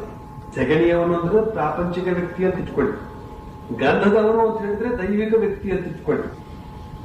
ಗಂಧವನ್ನ ಮಾರತಕ್ಕಂಥ ವ್ಯಕ್ತಿ, ಬಗೆ ಬಗೆಯ ಗಂಧಗಳನ್ನೆಲ್ಲ ಇಟ್ಕೊಂಡು ಮಾರತಕ್ಕಂಥ ವ್ಯಕ್ತಿ ಇದಾನಲ್ಲ, ಅವನ ಜೊತೆ ನೀವು ಬೇಕು ಅಂತ ಜಗಳಾಡಿದ್ರು ಕೂಡ ನಿಮ್ಮ ಮೈ ಆಮೇಲೆ ಅವನೊಂದು ಜಗಳಾಡಿ ಇತ್ ಕಡೆ ಬಂದು ನೋಡಿ, ಮೈ ಮುಟ್ಟಿ ನೋಡಿ, ಆ ಮೂಸಿ ನೋಡಿ ಸುವಾಸನ ಪ್ರೀತವಾಗಿರ್ತದೆ. ಆದ್ರೆ ಅದೇ ಸೆಗಣಿ ಹೊತ್ಕೊಂಡಿರ್ತಕ್ಕಂಥ ವ್ಯಕ್ತಿ ಇದ್ದಾನೆ, ಅವನ ಜೊತೆ ಸರಸವಾಗಿ ಏನಪ್ಪಾ ಎಲ್ಲ ಚೆನ್ನಾಗಿದ್ದಾರ ಅದು ಇದು ಅಂತ ಅಂದ್ಬಿಟ್ಟಿದ್ರೆ ಒಳ್ಳೆ ಮಾತುಗಳಿಂದ ಆಡ್ಕೊಂಡು ಬನ್ನಿ. ಒಂದ್ ಸ್ವಲ್ಪ ಹೊತ್ತು ಇದು ಮಾತ್ರಕ್ಕೆ ಇತ್ ಕಡೆ ಬಂದ್ರೆ ನಿಮ್ಮ ಮೈಯಲ್ಲಿ ಕೂಡ ಆ ಸಗಣಿಯ ದುರ್ನಾಥ ಅಂತ ಇರ್ತಕ್ಕಂಥ ತೊಟ್ಕೊಂಡಿರ್ತದೆ. ಸಹವಾಸ ದೋಷ. ನಾವು ಯಾರ ಸಹವಾಸವನ್ನು ಮಾಡ್ತೇವೋ ಅವರ ಗುಣ ನಮಗೆ ಗೊತ್ತಿದ್ದೋ ಗೊತ್ತಿಲ್ಲದೆಯೋ ಅಷ್ಟಿಷ್ಟು ನಮಗೆ ಬಂದೇ ಬರ್ತದೆ. ಹಾಗೇನೆ ಪರಮಾತ್ಮನ ಒಂದು ಸಹವಾಸವನ್ನು ನಾವು ಮಾಡಿದ ಪಕ್ಷದಲ್ಲಿ ಅವನ ಸದ್ಗುಣ ಅಂತ ಹೇಳ್ತಕ್ಕಂಥದ್ದು ನಮ್ಮಲ್ಲಿ ಬರಲೇಬೇಕು. ಇಲ್ಲಿ ರಾಖಾನಲ್ಲಿ ಆ ಬಗೆಯ ಸದ್ಗುಣ ಅಂತ ಹೇಳ್ತಕ್ಕಂಥದ್ದು ಬಂದಿದೆ ಅನ್ನೋ ಮಾತನ್ನು ಶ್ರೀರಾಮಕೃಷ್ಣ ಗುರುತಿಸಿ ನಾವೆಲ್ಲರೂ ಗಮನಿಸುವಂತೆ ಮಾಡ್ತಾ ಇದ್ದಾರೆ. ಇದೊಂದು ಬಹಳ ಮುಖ್ಯವಾದಂತಹ ಮಾತು ಅಂತ ನಾನು ತಿಳ್ಕೊಂಡಿದ್ದೇನೆ. ಶ್ರೀಮಾತೆ ಶಾರದಾದೇವಿಯವರು ಕೂಡ ಒಂದು ಕಡೆ ಹೇಳ್ತಾರೆ, ಭಗವಂತನ ಸಾಕ್ಷಾತ್ಕಾರ ಮಾಡಿಕೊಂಡ ಅಕ್ಷಣ ಏನಾಯ್ತು, ಅವನಿಗೇನು ಎರಡು ಕೊಬ್ಬು ಬೆಳೆಯುತ್ತೆ, ಅವನಲ್ಲಿ ನಿತ್ಯಾನಿತ್ಯ ವಸ್ತು ವಿವೇಕ ಅಂತ ಹೇಳ್ತಕ್ಕಂಥದ್ದು ಉತ್ಪನ್ನವಾಯಿತು. ಅದು ಬಹಳ ಮುಖ್ಯ. ಈ ಜಗತ್ತಿನಲ್ಲಿ ನಾವು ಯಾರೂ ಸ್ಥಿರ ಅಲ್ಲ, ಶಾಶ್ವತವಾಗಿ ಇರತಕ್ಕಂಥವ್ರಲ್ಲ ಅಂತ ಹೇಳ್ತಕ್ಕಂಥ ಮಾತನ್ನು ತಿಳ್ಕೊಂಡು ಬಿಟ್ರೆ ಬೇಕಾದಷ್ಟಾಯ್ತು. ಭಗವಂತನ ಸಾಕ್ಷಾತ್ಕಾರದಿಂದ ಅವನಿಗೆ ಆ ಮಾತು ವಿಶೇಷವಾಗಿ ಅರಿವಿಗೆ ಬರುತ್ತದೆ. ಭಗವಂತ ಒಬ್ಬರೇ ಸತ್ಯ, ಬಾಕಿ ಉಳಿದದ್ದೆಲ್ಲ ಅನಿತ್ಯ ಅಂತ ಹೇಳ್ತಕ್ಕಂಥ ಅರಿವು ಮೂಡುತ್ತದೆ. ಇದು ಬಹಳ ದೊಡ್ಡ ಲಾಭ. ಅದರಿಂದ ಶೋಕ ಮೋಹದಿಂದ ಪಾರಾಗ್ತಾನವನು. ಮನುಷ್ಯ ಯಾತಕ್ಕೋಸ್ಕರ ಈ ಜಗತ್ತಿನಲ್ಲಿ ಕಷ್ಟಪಡ್ತಾ ಇದ್ದಾನೆ ಅಂತ ಹೇಳಿದ್ರೆ ಅವನಿಗೆ ಒಂದು ಶೋಕ, ಇನ್ನೊಂದು ಮೋಹ ಎರಡು ಅಂಟಿಕೊಂಡು ಬಿಟ್ಟಿರ್ತದೆ. ಅದರ ಪರಿಣಾಮವಾಗಿ ಬಗೆ ಬಗೆಯ ತಾಪತ್ರಯಗಳಿಗೆ ಅವನು ಸಿಕ್ಕಿಕೊಂಡು ಒದ್ದಾಡ್ತಾ ಇರ್ತಾನೆ. ಈ ಶೋಕ ಮೋಹ ಅಂತ ಹೇಳ್ತಕ್ಕಂಥದ್ದು ಹೋಗಿ ಅವನಲ್ಲಿ ನಿತ್ಯಾನಿತ್ಯ ವಸ್ತು ವಿವೇಕ ಅಂತ ಹೇಳ್ತಕ್ಕಂಥದ್ದು ನಿಜವಾದ ರೀತಿಯಲ್ಲಿ ಮೂಡ್ತು ಅಂತ ಹೇಳಿದ್ರೆ ಅದು ಬಹಳ ದೊಡ್ಡ ಲಾಭ. ಆ ಲಾಭದಿಂದ ಅವನಿಗೂ ಪ್ರಯೋಜನ ಉಂಟು, ಅವನ ಜೊತೆಯಲ್ಲಿ ಬದುಕಿದಂತ ಇತರರಿಗೂ ಕೂಡ ಪ್ರಯೋಜನ ಉಂಟು. ಇತರರಿಗೆ ಪ್ರಯೋಜನ ಆಗಬೇಕಾದ್ರೆ ಒಬ್ಬ ವ್ಯಕ್ತಿಯಿಂದ ಅವನಲ್ಲಿ ದೈವಿ ಗುಣಗಳು ಅಂತ ಹೇಳ್ತಕ್ಕಂಥದ್ದು ವ್ಯಕ್ತವಾಗಬೇಕು. ದೈವಿ ಗುಣ, ಆಸುರಿ ಗುಣ ಅಂತ ಹೇಳ್ತಕ್ಕಂಥದ್ದು ಎರಡು ಬಗೆಯ ಗುಣಗಳನ್ನು ವಿಂಗಡಿಸಿ ಭಗವಂತ ಭಗವದ್ಗೀತೆಯಲ್ಲಿ ಬಹಳ ಸ್ಪಷ್ಟವಾಗಿ ವರ್ಣಿಸಿದ್ದಾನೆ. ಆ ದೈವಿ ಗುಣ ಅಂತ ಹೇಳ್ತಕ್ಕಂಥದ್ದು ಅದನ್ನು ವ್ಯಕ್ತಗೊಳಿಸ್ತಕ್ಕಂಥದ್ದೇ ನಿಜವಾದ ಆಧ್ಯಾತ್ಮಿಕ ಜೀವನ ಅಂತ ಹೇಳ್ತಕ್ಕಂಥ ಮಾತನ್ನ ಶ್ರೀ ಸ್ವಾಮಿ ವಿವೇಕಾನಂದರು ಬಗೆ ಬಗೆಯಾಗಿ ಬೇರೆ ಬೇರೆ ಕಡೆಗಳಲ್ಲಿ ಹೇಳ್ತಲೇ ಇರ್ತಾರೆ. ಡಿವೈನ್ ಕ್ವಾಲಿಟೀಸ್, ದಿವ್ಯ ಗುಣಗಳು, ಅವುಗಳನ್ನು ನಮ್ಮ ಜೀವನದಲ್ಲಿ ವ್ಯಕ್ತಪಡಿಸಿಕೊಳ್ತಕ್ಕಂಥದ್ದು ಮಾತಿನಲ್ಲಿ, ಭಾವನೆಯಲ್ಲಿ, ಕೃತಿಯಲ್ಲಿ ಆ ದೈವಿ ಗುಣಗಳೇ ವ್ಯಕ್ತವಾಗ್ತಾ ಬರಬೇಕು. ದಾನ ಧರ್ಮಾದಿಗಳು ಅಂತ ಹೇಳ್ತಕ್ಕಂಥದ್ದು ನಮ್ಮಲ್ಲಿ ಇರ್ತರೆ ಅದೇ ದೈವಿ ಗುಣ ನಮ್ಮಲ್ಲಿ ಇದೆ ಅಂತ ಅರ್ಥ. ಭಗವಂತ ಯಾವಾಗಲೂ ದಾನ ಮಾಡ್ತಾ ಇರ್ತಾನೆ. ಮೂರ್ಖರಿಗೂ ದಾನ ಮಾಡ್ತಾ ಇರ್ತಾರೆ, ಸಜ್ಜನರಿಗೂ ದಾನ ಮಾಡ್ತಾ ಇರ್ತಾನೆ. ಸಜ್ಜನರ ಮನೆಯಲ್ಲೂ ಕೂಡ ಬೆಂಕಿ ಉರಿತಾ ಇದೆ, ದುರ್ಜನರ ಮನೆಯಲ್ಲೂ ಕೂಡ ಬೆಂಕಿ ಉರಿತಾ ಇದೆ. ಸಜ್ಜನರು ಕೂಡ ಮಾವಿನ ಹಣ್ಣು ತಿನ್ನಬಹುದು, ದುರ್ಜನರು ಕೂಡ ಮಾವಿನ ಹಣ್ಣು ತಿನ್ನಬಹುದು. ಭಗವಂತ ಯಾರಿಗೂ ಯಾವುದನ್ನು ಇಲ್ಲ ಅಂದಿಲ್ಲ, ಒಂದೇ ಬಗೆಯಿಂದ ಕೊಡ್ತಾ ಇದ್ದಾನೆ. ಯಾರು ದಾನ ಕಾರ್ಯದಲ್ಲಿ ಮುಂದುವರಿತಾರೋ ಕ್ರಿಯಾ ಇದು ಮಾತು ಎಲ್ರಿಗೂ ಒಳ್ಳೆದಾಗಲಿ, ಸರ್ವಸ್ತರದು ದುರ್ಗಾಣಿ ಸರ್ವೋ ಭದ್ರಾಣಿ ಪಶ್ಯತು, ಸರ್ವ ಸದ್ಬುದ್ಧಿ ಮಾಪನೋದು ಸರ್ವತ್ರ ನಂದತು. ಎಲ್ಲರೂ ಎಲ್ಲೆಲ್ಲೂ ಒಳ್ಳೆದಾಗಿರ್ಲಿ, ಎಲ್ಲರೂ ಎಲ್ಲೆಲ್ಲೂ ಆನಂದದಿಂದ ಇರಲಿ ಅಂತ ಹೇಳ್ತಕ್ಕಂಥ ಭಾವವನ್ನೇ ಯಾರು ವ್ಯಕ್ತಪಡಿಸ್ತಾ ಇರ್ತಾರೋ, ಮಾತನ್ನು ಕೂಡ ಆಡ್ತಾ ಇರ್ತಾರೋ ಅವರೆಲ್ಲರೂ ಕೂಡ ಭಗವಂತನ ನಿಜವಾದ ಪ್ರತಿನಿಧಿಗಳು ಅಂತ ಹೇಳೋದ್ರಲ್ಲಿ ಸಂದೇಹವೇ ಇಲ್ಲ. ಹೀಗೆ ಭಗವಂತನ ಜಪ ಮಾಡಿದ್ರಿಂದ ಆ ರಾಖಾನಲ್ಲಿ ಒಳ್ಳೆ ಗುಣ ಜಾಗೃತವಾದದ್ದಲ್ಲದೆ ಅವನು ಸುಮ್ಮನೆ ಇದ್ರೂ ಕೂಡ ಅವನಲ್ಲಿ ಆ ತುಟಿ ಅರಿತಾ ಒಳಗಡೆ ಜಪ ನಡೀತಾ ಇತ್ತು ಅನ್ನೋ ಮಾತು ಹೇಳ್ತಾರೆ. ಈ ಜಪ ಅಂತ ಹೇಳ್ತಕ್ಕಂಥದ್ದನ್ನು ನಾವು ವಿಶೇಷ ರೀತಿಯಲ್ಲಿ ಮಾಡ್ತಾ ಮಾಡ್ತಾ ಮಾಡ್ತಾ ಮಾಡ್ತಾ ಅಜಪ ಜಪ ಅಂತ ಹೇಳ್ತಕ್ಕಂಥದ್ದು ಒಂದು ನಮ್ಮಲ್ಲಿ ಪ್ರಾರಂಭ ಆಗ್ತದೆ. ಅಜಪ ಜಪ ಅಂತ ಹೇಳಿದ್ರೆ ಈ ಉದಾಹರಣೆಗೆ ನಮ್ಮ ಹೃದಯದಲ್ಲಿ ನಾಡಿ ಮಿಡಿತಲೇ ಇರ್ತದೆ, ಲಬ್ ಡಬ್ ಲಬ್ ಡಬ್ ಲಬ್ ಡಬ್ ಅಂತ. ಇದು ಮಿಡಿಯೋದಕ್ಕೆ ನಾವೇನಾದ್ರೂ ಪ್ರಯತ್ನ ಮಾಡ್ತಾ ಇದ್ದೇವೇನು? ಮಾತನಾಡಿ, ಕಥೆಗೆ ಆಡ್ಲಿ, ಸಿನಿಮಾ ನೋಡ್ತಾ ಇರಲಿ, ಅಲ್ಲಿ ಓಡ್ಲಿ, ಇಲ್ಲಿ ಓಡ್ಲಿ, ಆ ಕಾರ್ಯ ಮಾಡ್ಲಿ, ಈ ಕಾರ್ಯ ಮಾಡ್ಲಿ, ಅಕಾರ್ಯ ಮಾಡ್ಲಿ, ಏನೇ ಮಾಡ್ತಾ ಇದ್ರು ಕೂಡ ಹೃದಯದ ಒಂದು ಬಡಿತ ತನ್ನಷ್ಟಕ್ಕೆ ನಡೀತಾ ಇರ್ತದೆ. ಹಾಗೇನೇನೆ ಈ ಜಪ ಗುರುವಿನಿಂದ ಸಿಕ್ಕಿದಂತಹ ಮಂತ್ರವನ್ನ ನಿರಂತರವಾಗಿ ನಾವು ಜಪಿಸ್ತಾ ಇತ್ತು ಅಂತ ಹೇಳಿದ್ರೆ ನಾವು ನಿದ್ರೆ ಕಂಡಲ್ಲೂ ಕೂಡ ನಮ್ಮ ಪಾಡೆ ನಾವು ಜಪ ಮಾಡ್ತಾ ಇರ್ತೇವೆ. ಈ ಬಗೆಯ ಜಪಕ್ಕೆ ಅಜಪ ಜಪ ಅಂತ ಹೆಸರು. ಇಲ್ಲಿ ಆ ರಾಖಾಲ್ನಲ್ಲಿ ಆ ಬಗೆಯ ಒಂದು ಅಜಪ ಜಪ ನಡೀತಾ ಇದೆ. ಅದನ್ನು ಶ್ರೀರಾಮಕೃಷ್ಣ ಗುರುತಿಸಿ ಬಾಕಿ ಉಳಿದವರು ಗಮನಿಸುವಂತೆ ಹೇಳ್ತಾ ಇದ್ದಾರೆ. ಶ್ರೀರಾಮಕೃಷ್ಣ ಮುಂದುವರಿಸ್ತಾ ಹೇಳ್ತಾರೆ, ಈ ವಿಧದ ಹುಡುಗರು ನಿತ್ಯ ಸಿದ್ಧರ ಗುಂಪಿಗೆ ಸೇರಿದವರು. ಬ್ರಹ್ಮಜ್ಞಾನವಿಟ್ಟುಕೊಂಡೇ ಜನ್ಮ ತಳೆದಿದ್ದಾರೆ. ಸ್ವಲ್ಪ ವಯಸ್ಸಾಯಿತು ಎಂದರೆ ಇವರಿಗೆ ಗೊತ್ತಾಗಿ ಬಿಡುತ್ತದೆ, ಸಂಸಾರದ ಸ್ಪರ್ಶವೇನಾದರೂ ಶರೀರಕ್ಕೆ ತಾಗಿತು ಎಂದರೆ ಬದುಕುವ ಹಾಗಿಲ್ಲ ತಾವು ಎಂಬುದಾಗಿ. ವೇದದಲ್ಲಿ ಹೋಮ ಪಕ್ಷಿಯ ಕಥೆ ಇದೆ. ಆ ಹಕ್ಕಿ ಆಕಾಶದಲ್ಲಿಯೇ ವಾಸವಾಗಿರುತ್ತದೆ. ಭೂಮಿಯ ಮೇಲಕ್ಕೆ ಎಂದಿಗೂ ಇಳಿದಬಾರದು. ಅದು ಆಕಾಶದಲ್ಲೇ ಮೊಟ್ಟೆ ಇಡುತ್ತದೆ. ಆ ಮೊಟ್ಟೆ ಅಲ್ಲಿಂದಲೇ ಬೀಳುತ್ತಿರುತ್ತದೆ. ಆ ಹಕ್ಕಿ ಎಷ್ಟು ಎತ್ತರದಲ್ಲಿ ವಾಸಿಸುತ್ತಿರುತ್ತದೆ ಎಂದರೆ ಮೊಟ್ಟೆ ಬೀಳುತ್ತಲೇ ಆಕಾಶದಲ್ಲೇ ಬಿರಿದು ಮರಿಯಾಗುತ್ತದೆ. ಬಳಿಕ ಆ ಮರಿಯು ಆಕಾಶದಲ್ಲೇ ಬೀಳುತ್ತಲೇ ಇರುತ್ತದೆ. ಆ ಮರಿ ಇನ್ನೂ ಅಷ್ಟು ಎತ್ತರದಲ್ಲಿ ಬೀಳುತ್ತಿರುತ್ತದೆ. ಅದು ಬೀಳುತ್ತಾ ಬೀಳುತ್ತಾ ಅದಕ್ಕೆ ರೆಕ್ಕೆ ಹುಟ್ಟಿಕೊಳ್ಳುತ್ತದೆ. ಬಳಿಕ ಕಣ್ಣು ತೆರೆಯುತ್ತದೆ. ಆಗ ಅದರ ಅರಿವಿಗೆ ಬರುತ್ತದೆ, ತಾನು ಭೂಮಿಯ ಮೇಲೆ ಇನ್ನೇನು ಬೀಳುವುದರಲ್ಲಿದ್ದೇನೆ, ಬಿದ್ದರೆ ಒಡನೆಯೇ ಮೃತ್ಯು ಅಂತ. ಭೂಮಿ ಕಣ್ಣಿಗೆ ಬಿತ್ತೋ ಇಲ್ಲವೋ ಒಡನೆಯೇ ಮೇಲಕ್ಕೆ ತಿರುಗಿ ಸ್ವೈ ಅಂತ ತಾಯಿಯ ಕಡೆಗೆ ಹಾರಿ ಹೋಗುತ್ತದೆ. ಆಗ ಅದರ ಏಕಮಾತ್ರ ಗುರಿ ತಾಯಿಯನ್ನು ಮುಟ್ಟುವುದು. ವೇದದಲ್ಲಿ ಬರುವ ಹೋಮಾಪಕ್ಷಿಯ ಉದಾಹರಣೆಯನ್ನು ಕೊಟ್ಟು ಶ್ರೀರಾಮಕೃಷ್ಣ ಹೇಳ್ತಾರೆ. ವೇದದಲ್ಲಿ ಹೋಮಾಪಕ್ಷಿಯ ಕಥೆ ಒಂದು ಬರ್ತದೆ ಅಂತ ಹೇಳ್ತಕ್ಕಂಥದ್ದು ನಮ್ಮೆಲ್ಲರಿಗೂ ಗೊತ್ತಾದ್ದು ಶ್ರೀರಾಮಕೃಷ್ಣ ಮೂಲಕ. ಎಷ್ಟೋ ಜನ ವೇದ ಓದಿದ ಪಂಡಿತರಲ್ಲೇ ಇದ್ದಾರೆ. ಆ ಕಥೆಯನ್ನು ಎಲ್ಲೂ ಉದಾಹರಿಸಿದ್ದನ್ನು ನಾನು ಇಲ್ಲಿವರೆಗೆ ಕೇಳಿದ್ದೀನಿ. ಅತ್ಯಂತ ಸಾರಸಿಕರವಾದಂತಹ ಕಥೆ, ಅದೊಂದು ಪ್ರತೀತಿ ಅನುಭವದಾದಂತಹ ಕಥೆ. ಅಂತಹದ್ದೊಂದನ್ನು ಯಾರು ಕಂಡವರಿಲ್ಲ. ಇದೆ ಅಂತ ಹೇಳ್ತಕ್ಕಂಥ ಮಾತ್ರ ವೇದದಿಂದ ಮಾತ್ರ ನಾವು ತೆಗೆದುಕೊಳ್ಳಬಹುದಾಗಿದೆ. ಆಕಾಶದ ಅತ್ಯಂತ ಎತ್ತರದಲ್ಲಿ ಅದು ತನ್ನ ಪಾಡಿ ತಾನು ಹಾರಾಡಿಕೊಂಡಿರ್ತದೆ. ತನ್ನ ಪಾಡಿ ತಾನು ಸಂಸಾರ ಮಾಡ್ತಾ ಇರ್ತದೆ. ಇರುವಾಗಲೇ ಸಂಸಾರ ಮಾಡ್ತಾ ಇರ್ತದಂತೆ. ಅಲ್ಲಿಂದ ಅದು ಮೊಟ್ಟೆ ಬೆಳೆದಂತೆ, ಆ ಮೊಟ್ಟೆ ಮರಿ ಆಗ್ತದಂತೆ. ಮರಿ ಭೂಮಿಗೆ ತಲುಪುವ ಮೊದಲೇ ಅದಕ್ಕೆ ಕಣ್ಣು ತೆರೆದಾಗ ಅದು ಹಿಡ್ಕೊಳ್ತದೆ. ನಾನೇನಾದ್ರೂ ಅದೇ ರಭಸಕ್ಕನುಸಾರವಾಗಿ ಭೂಮಿಗೆ ತಲುಪಿದೆ ಆದ್ರೆ ಒಡೆದು ಚೂರಾಗೋದಿಲ್ಲ, ಅಥವಾ ವಾಪಸ್ ಹಾರ್ತದೆ. ಯಾವ ರೀತಿಯಲ್ಲಿ ವಾಪಸ್ ಹಾರ್ತದೆ ಅಂತ ಹೇಳಿದ್ರೆ ತಾಯಿಯನ್ನು ಸೇರುವವರೆಗೆ, ಗುರಿ ಮುಟ್ಟುವವರೆಗೆ ನಿಲ್ಲದೆ ಹಾರ್ತದೆ ಅಂತ. ಪ್ರಣವೋ ಧನುಶರೋಹ್ಯಾತ್ಮ ಬ್ರಹ್ಮ ತಲ್ಲಕ್ಷ್ಯ ಮುಚ್ಚತೆ ಅಪ್ರಮತ್ತೇನ ವೇದ್ದವ್ಯಂ ಶರವತ್ ತನ್ಮಯೋ ಭವೇತ್ ಅಂತ ಇದೇ ಬಗೆಯ ಒಂದು ಮಾತನ್ನು ನಾವು ಮುಂಡಗ ಉಪನಿಷತ್ತಿನಲ್ಲಿ ಕಾಣಬಹುದಾಗಿದೆ.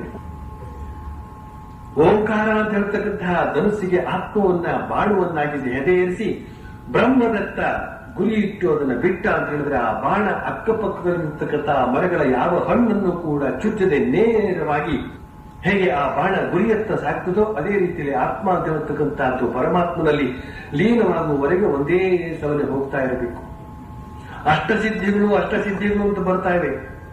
ಅವುಗಳು ಮನುಷ್ಯರ ಬುದ್ಧಿಯನ್ನು ಕೆಡಿಸುತ್ತವೆ, ಆಕರ್ಷಣೆಗೆ ಗುರಿಪಡಿಸುತ್ತವೆ.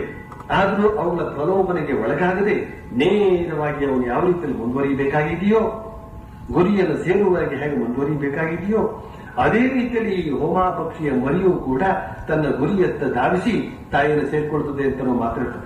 ಆ ಉದಾಹರಣೆಯನ್ನು ಕೊಟ್ಟು ನರೇಂದ್ರಾದಿ ರಾಖಾಲಾದಿ ಯುವಕರು, ಶುದ್ಧ ಹೃದಯದ ಯುವಕರು, ಆ ಬಗೆಯ ಹಕ್ಕಿಗಳು ಅವರಿಗೆ ಈಗ ಕಣ್ಣು ತೆರೆದಿದೆ, ತಾವಿನ್ನೇನಾದ್ರೂ ಸಂಸಾರ ಹೂಡಿದ್ದೆ ಆದ್ರೆ ಖಂಡಿತ ನಾಶವಾಗುವುದೇ ನಿಜ ಅಂತ ತಿಳಿದು ಅವರು ಪರಬ್ರಹ್ಮದತ್ತ ಸಾಗಿದ್ದಾರೆ ಅಂತ.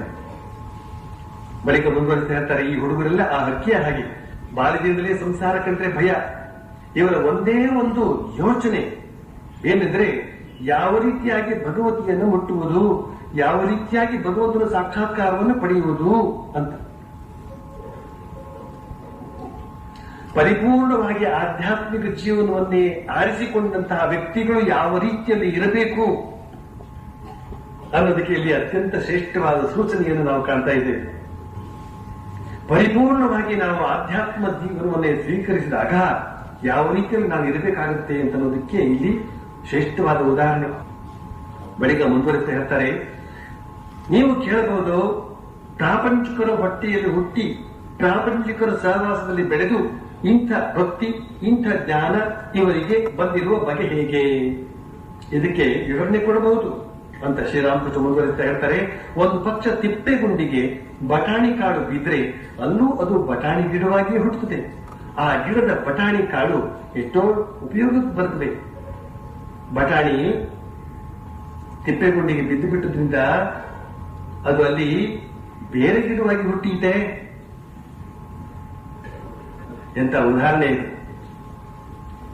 ಸಂಸಾರ ಸಂಸಾರ, ಸಮಾಜ ಸಮಾಜ ಅದು ತಿಪ್ಪೆಗುಂಡಿ ಅಂತ ಉದಾಹರಣೆ ಕೊಟ್ಟಿದ್ದಾರೆ ಶ್ರೀರಾಮಕೃಷ್ಣ. ಬೇಜಾರು ಮಾಡ್ಕೋಬೇಡಿ, ಸುಮ್ಮನೆ ಉದಾಹರಣೆ ಕೊಡೋದಕ್ಕೋಸ್ಕರ ಹೇಳಿದ್ದಾರೆ. ಆದ್ರೂ ಕೂಡ ಆ ತಿಪ್ಪೆಗುಂಡಿಗಳಿಂದ ಬಟಾಣಿಗಾಳು, ಅಲ್ಲಿ ತಿಪ್ಪೆಗುಂಡಿಲಿ ಬಟಾಣಿಗಾಳು ಬಿದ್ದಿರುತ್ತದೆ. ಅಂದ್ರೆ ಇಂತಹ ಸತ್ ಸಂಸ್ಕಾರ ಇರತಕ್ಕಂತಹ ಹುಡುಗರು ಆ ಸಂಸಾರದಲ್ಲೇ ಹುಟ್ಟಿದರೂ ಕೂಡ ಅವರು ಬೆಳೆಯುವ ಹೊತ್ತಿಗೆ ಮಾತ್ರ ಬಟಾಣಿ ಗಿಡವಾಗಿಯೇ ಹುಟ್ಟುತ್ತಾರೆಯೇ ವಿನಃ ಗೊಬ್ಬರದ ಗಿಡವಾಗಿ ಏನು ಹುಟ್ಟೋದಿಲ್ಲ ಅಂತ ತಾತ್ಪರ್ಯ. ಆದ್ರಿಂದ ಅತ್ಯಂತ ಶ್ರೇಷ್ಠ ಮಟ್ಟದ ಸನ್ಯಾಸಿಗಳು ಸಾಮಾಜಿಕರಲ್ಲಿ ಜನ್ಮ ತಳೆದ್ರು ಅವರ ಶ್ರೇಷ್ಠತೆಗೇನೋ ತೊಂದರೆ ಇಲ್ಲ, ಶ್ರೇಷ್ಠತೆ ವ್ಯಕ್ತವಾಗೋದಕ್ಕೇನೋ ತೊಂದರೆ ಇಲ್ಲ.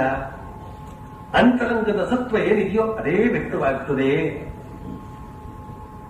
ಆಧ್ಯಾತ್ಮಿಕ ಸತ್ವವನ್ನು ತಂದುಕೊಂಡು ಬಂದಿರತಕ್ಕಂತಹ ವ್ಯಕ್ತಿಗಳು ಅದೇ ರೀತಿಯಲ್ಲಿ ಅವರು ವ್ಯಕ್ತವಾಗ್ತಾರೆ.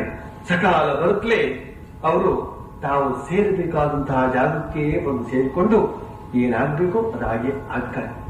ಬಾಕಿ ಉಳಿದವರನ್ನು ಬಲವಂತದಿಂದ ತಂದರೂ ಕೂಡ, ಒತ್ತಾಯದಿಂದ ತಂದವರನ್ನು ತಲೆಗೊಳಿಸಿದ್ರು ಕೂಡ ತಲೆಯನ್ನು ಬೋಳಿಸಬಹುದಷ್ಟೇ. ಆದ್ರೆ ಮನಸ್ಸನ್ನ ಬೋಳಿಸಲು ಸಾಧ್ಯವಂತೆ. ಮಂಡೆ ಬೋಳಾದರೂ ಮನ ಬೋಳಾಗಿದೆ ಅಂತ ಒಂದು ಮಾತಿದೆ. ಮನದಲ್ಲಿರ್ತಕ್ಕಂಥ ಸಂಸ್ಕಾರವನ್ನು ಬಳಸೋದಕ್ಕೆ ಜನ್ಮ ಜನ್ಮಾಂತರಗಳ ಸಂಸ್ಕಾರಗಳು ಬೇಕಾಗುತ್ತವೆ, ಜನ್ಮ ಜನ್ಮಾಂತರಗಳ ಸಾಧನೆಗಳು ಬೇಕಾಗುತ್ತವೆ. ಆಗ ಅವನು ಮತ್ತೆ ಪುನಃ ಹುಟ್ಟಬೇಕಾಗುತ್ತೆ, ಇದೇ ಸಂಸಾರದಲ್ಲಿ ಹುಟ್ಟಬೇಕಾಗ್ತದೆ, ಇದೇ ತಿಪ್ಪೆಗುಂಡಿಯಲ್ಲೇ ಹುಟ್ಟಬೇಕಾಗ್ತದೆ. ಆದರೂ ಕೂಡ ಭಯಪಡಬೇಕಾಗಿಲ್ಲ. ಅವನ ಹಿಂದಿನ ಪ್ರಯತ್ನಗಳೆಲ್ಲ ಮುಂದುವರೆದು ಅವನು ನಿತ್ಯಸಿದ್ಧನಾಗುವುದು ಸತ್ಯ. ಓಂ ಪ್ರಿಯತಾಂ ಪುಂಡರೀಕಾಕ್ಷ ಸರ್ವಯಜ್ಞೇಶ್ವರೋ ಹರಿ ತಸ್ಮಿನ್ ಸ್ತುಷ್ಟೇ ಜಗತ್ತುಷ್ಟಂ ಪ್ರೇಣಿತೆ ಪ್ರೇಣಿತಂ ಜಗತ್ ಹರಿ ಓಂ ತತ್ಸತ್.